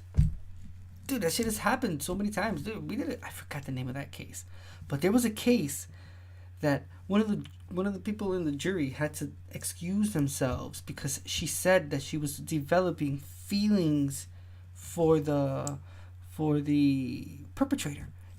She was developing sexual and sentimental feelings towards him. In the middle of court, she was like doing like it's like the whole jury duty. There's like videos of the of the judge scolding her and scolding like the other ones that are there, like the other members of the jury and whatnot, because that was like pretty fucked up to do. And they had to restart everything and recuse that day of court and redo it at another schedule and whatnot. It was crazy, but yeah, if you don't do jury duty and you're an able-minded person, you use all of your sentence and you have a noggin, yeah, and you don't do jury duty, it's not even like it's you shouldn't even take it like a disservice for your country. Dude, you're doing a disservice if you're believe in good and you believe in like justice, and you don't do jury duty, you're just a hypocrite. Because that is like the maximum, or one of the most maximum ways that you could help someone with like, and it not having to involve like, you know, other ways, whatever. Can't think of one right now, but yeah, dude, you go to jury duty and you just have to listen to it. Yeah, I think they pay you. They pay you like half of what you make an hour or some shit like that. If you don't do it, then it's just like a whole bunch of old people that do it, and that's kind of why we're in the situation that we're in. That people just want to go to these they want to form part of these really big cases, and they forget that there's like everyday life and everyday occurrences that happen. That it could be a kid that was poisoned with like some lead and shit that was in a run-down apartment that the property management didn't take care of it. Could be, I don't know, man, someone that stole someone's money because they were like an older person, and there's a huge like family dispute about it. And if able-minded people that have like common sense are not doing these things and not forming part of jury duty and like courts and whatnot, it's being decided by people that, you know, probably have a different perspective on the world. And, you know, I don't know, I think that's why there's so many people in jail, dude, for like a joint, or in jail for like ridiculous things that now you would consider it like, dude, what are you talking about? Times have changed, but yeah, there's still people in jail doing time for like dime bags and shit. So sorry, those are my rings. So yeah, I went on a little rant there, but do your due diligence. Fuck it, and don't even think about it again like a service to the country. It's a service to another human being that probably needs someone with common sense to listen to the case. How many people are in jail like for like even for being like involved and stuff, and it's because of that, because the jury of their peers are all biased and they all have like their own mentality. And then if you think about it, there's certain states, certain places where the jury of your peers are just like completely different from the person that's being accused of the crime. And yeah, people have their own biases and shit. Man, do your jury duty. Stop playing games. You're an adult. That's not gonna do anything to you. That's not gonna hurt you. That's not gonna. Oh, it's gonna be extremely beneficial. Who knows if you're able to be in a case that could potentially change someone's life in a good way, huh? Someone's suing their employer for something like big, and you could be a part of that shit. Obviously using reason and whatnot, but you can be a part of that. I don't know, that makes sense. Last time I did jury duty, I was there like the whole time, but it ended up being, I don't think they canceled it, but I think it was just like another procedure that ended up happening, so they didn't need us anymore there. But yeah, I was ready and willing. Let's do it. Alright, moving on. We're going to Wisconsin. TrueCrimeDaily.com. Title says manhunt underway after suspect allegedly set girlfriend on fire in Wisconsin. Published today, August 2nd, 2023. We're going to Salem, Wisconsin. It says deputies are searching for a man accused of setting his girlfriend on fire during an argument over the weekend, leaving her in critical condition, according to a news release from the Kenosha County Sheriff's Department on Sunday, July 30th, at approximately 4:47 a.m. Deputies in the Village of Salem Lakes Fire Department responded to a home in the 24500 block of 86th Place in reference to a female who said her boyfriend had set her on fire. First responders transported the victim to a local hospital with severe burns. Myron Bowie and the victim, his girlfriend, reportedly got into an argument. Bowie allegedly threatened to kill the victim, her children, and her entire family before setting the woman on fire and fleeing the scene in a black Cadillac SRX. The sheriff's department obtained a felony warrant for Bowie's arrest and believe he is armed and dangerous. Bowie reportedly has ties in the Chicago area, Logan Square, and Wicker Park. Deputies noted that Bowie is in his mid-30s, about 6 feet tall, and weighs around 200 pounds. Anyone with information regarding Bowie's whereabouts is asked to contact the sheriff's department. Friends of the victim told WISN TV she is a mother and was about to begin a new job. The investigation is ongoing.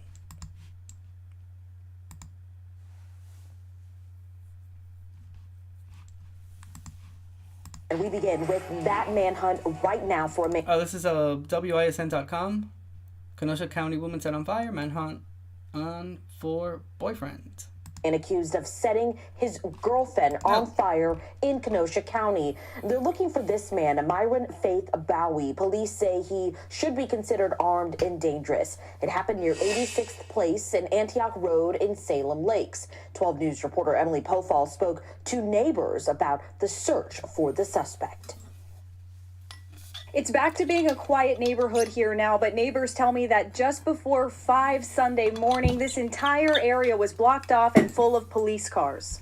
Neighbors sending 12 News video and pictures showing that scene. Kenosha County Sheriff's deputies seen roping off the area with crime scene tape. The apartment was taped off, so I knew that something didn't go well last night. According to the sheriff's department, Myron Faith Bowie and his girlfriend had an argument where he threatened to kill her, her children, and her family. Then he set her on fire. That woman now in critical condition with severe burns. People living just doors down, shocked by the brutality. Mind blowing. Like, wow. I didn't expect it. Ricky Matthews praying for the burned woman, saying he knows the feeling all too well. Half of my back burnt up, 3rd degree, my face, all this happened from the accident, all that. His message to her. She just got to stay prayed up, and her family got to be with her, because that's what took me to get me through it. Friends of the woman say she's dedicated to her children and was about to start a new job. Investigators are asking for the public's help in looking for Bowie. He's in his mid-30s, about 6 feet tall, 200 pounds. Likely driving this car, a black Cadillac SRX, license plate DQ46996. The neighborhood clear of cop cars Sunday, children back to playing in the street, but the crime still top of mind for many. My kids are all grown. Most of my grandkids are grown. I have greats now. And that's what I worry about, is the greats coming up, those little ones coming up into a world that is so completely different. In Salem Lakes, Emily Pofall, WISN 12 News. We want to give you another look at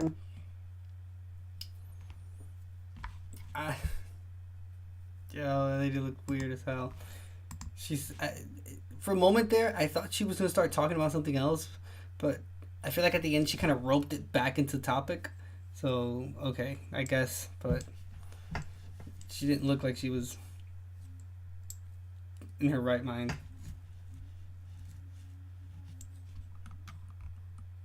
All right.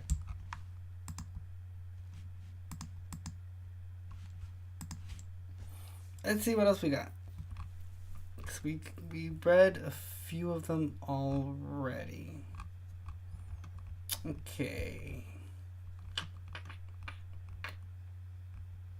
Jeez.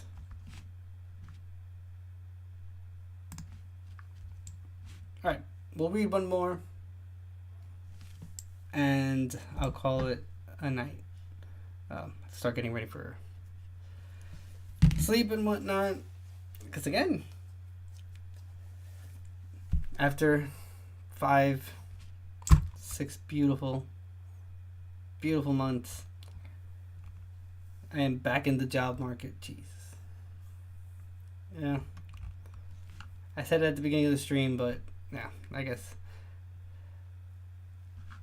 I have to be realistic about it, and I gotta go to sleep and shit, but yeah. Even with everything that I had been complaining about up to this point, it's still by far the happiest 5 months I've experienced in all my life. And I've had a pretty decent life. I'm not gonna exaggerate it, but I don't know. They say all good things must come to an end. In this case, all good things must go back to work. Jesus.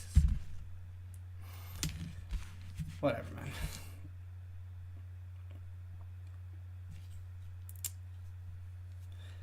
Where is this? Hold on. Okay. We're going to Missouri. It says a Missouri man charged after allegedly attacking people with machete, pickaxe, and pitchfork. We are still reading from truecrimedaily.com. This was published August 2nd, 2023, today. Springfield, Missouri. It says a 47-year-old man faces multiple charges after he allegedly attacked several people in April with a shovel and other instruments. Missouri court records show Michael Campbell is being charged with littering, 3 counts of unlawful use of a weapon, 4th-degree assault, and armed criminal action in connection with the incident this spring. Court documents cited by KOLR-TV say on April 10th, Springfield police responded twice to the 1700 block of West Olive Street, and both incidents involved Campbell. The first call reportedly came in after Campbell allegedly hit someone with a shovel because they tried to clean up trash he threw in the street. 2 people tried to stop Campbell, but then he allegedly threatened them. 1 victim and Campbell got into a physical altercation, and Campbell allegedly punched the victim in the head. This incident reportedly took place between 7:04 and 7:40 p.m. Campbell allegedly tossed trail mix in the road and swung a pickaxe at this victim. He reportedly had a machete and a pitchfork with him as well. According to KOLR, later that night, a second victim was helping a friend pick up some personal items at the same location as the earlier incident. The friend had argued with Campbell that day, and Campbell reportedly yelled at the second victim and a witness, and he began to swing a metal object. The victim reportedly tried to stop Campbell, and the two got into a fight. Springfield police arrived at the scene again, and Campbell exited the house.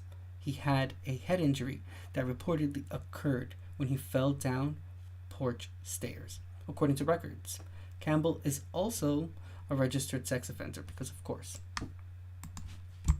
he is.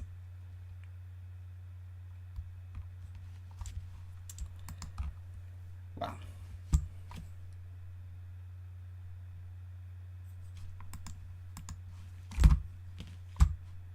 We'll do one more. Last one, I promise. Last one. That's how much I love being in front of a camera. I was going to stop, but you know what? I said to myself, one more. We're going to New Mexico. It says a 14-year-old dad arrested after teen allegedly shot and killed 13-year-old girl. TrueCrimeDaily.com published yesterday, August 1st, 2023. And this is in Questa, New Mexico. And it says, a father and his 14-year-old son were taken into custody after the boy allegedly shot and killed another teen and left her body outside. According to the New Mexico State Police, on July 28th at approximately 2:30 p.m., 4 juveniles were hanging out at William Brown's home on Cabresto Road and listening to music. The 14-year-old then allegedly pointed a pistol at the 13-year-old victim and shot her. Then, the 14-year-old reportedly dragged the female's body outside and returned to the residence. Soon thereafter, Brown returned home and went inside. When law enforcement officials arrived, Brown and the suspect, his son, refused to come out of the residence for approximately 30 minutes. Eventually, they exited the home and the teen was arrested on charges of first-degree open count of murder, 2 counts of tampering with evidence, and 2 counts of assault on a police officer. He was placed into custody at the San Juan Juvenile Detention Center. Brown was arrested for negligent making a firearm accessible to a minor, resulting in death. He reportedly owned the gun used in the fatal shooting. New Mexico State Police said they are not releasing names of the suspect or the victim. Yeah, it was 14.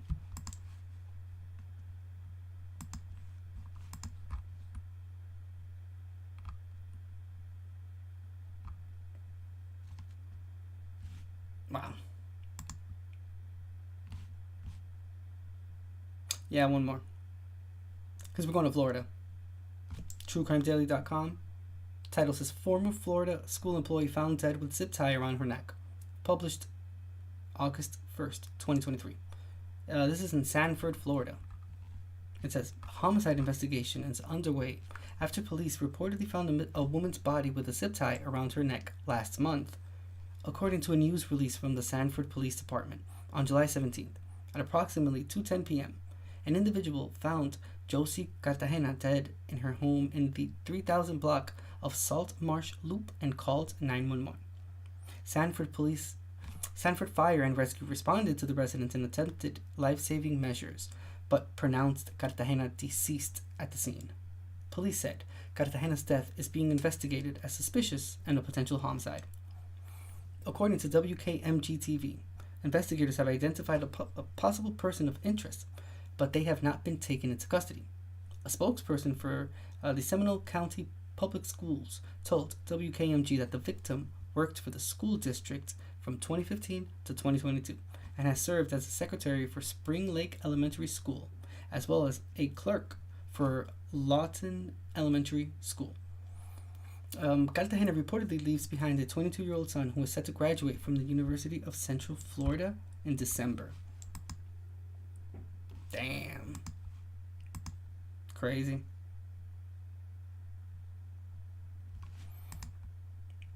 Okay, now this is gonna be the last one.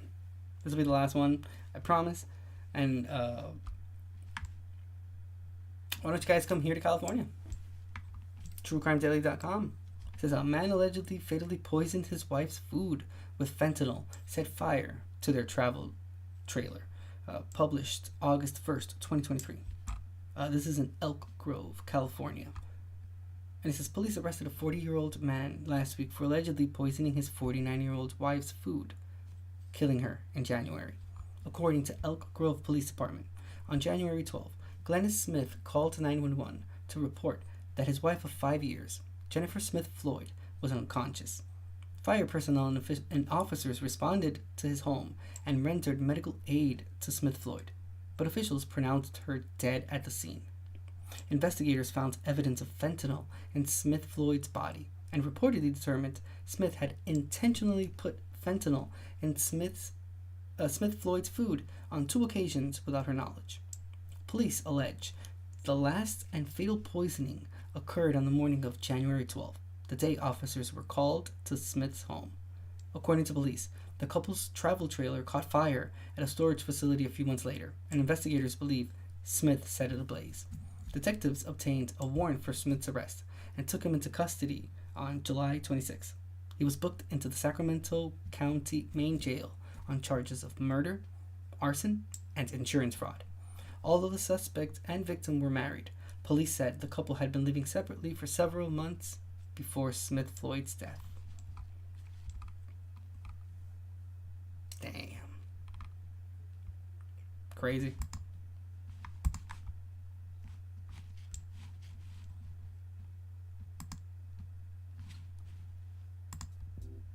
Well, this is wonderful.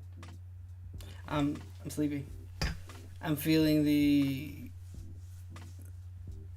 slowly but surely the weight of the day is just catching up on me. But this was wonderful. I apologize for my cat. I'm gonna try very hard for the next episode to not be like this. I'll make it up to you guys. I might just do like a small, like hopefully like a 1 hour one or some shit like that on Friday maybe after the Coffee, the News, and Us.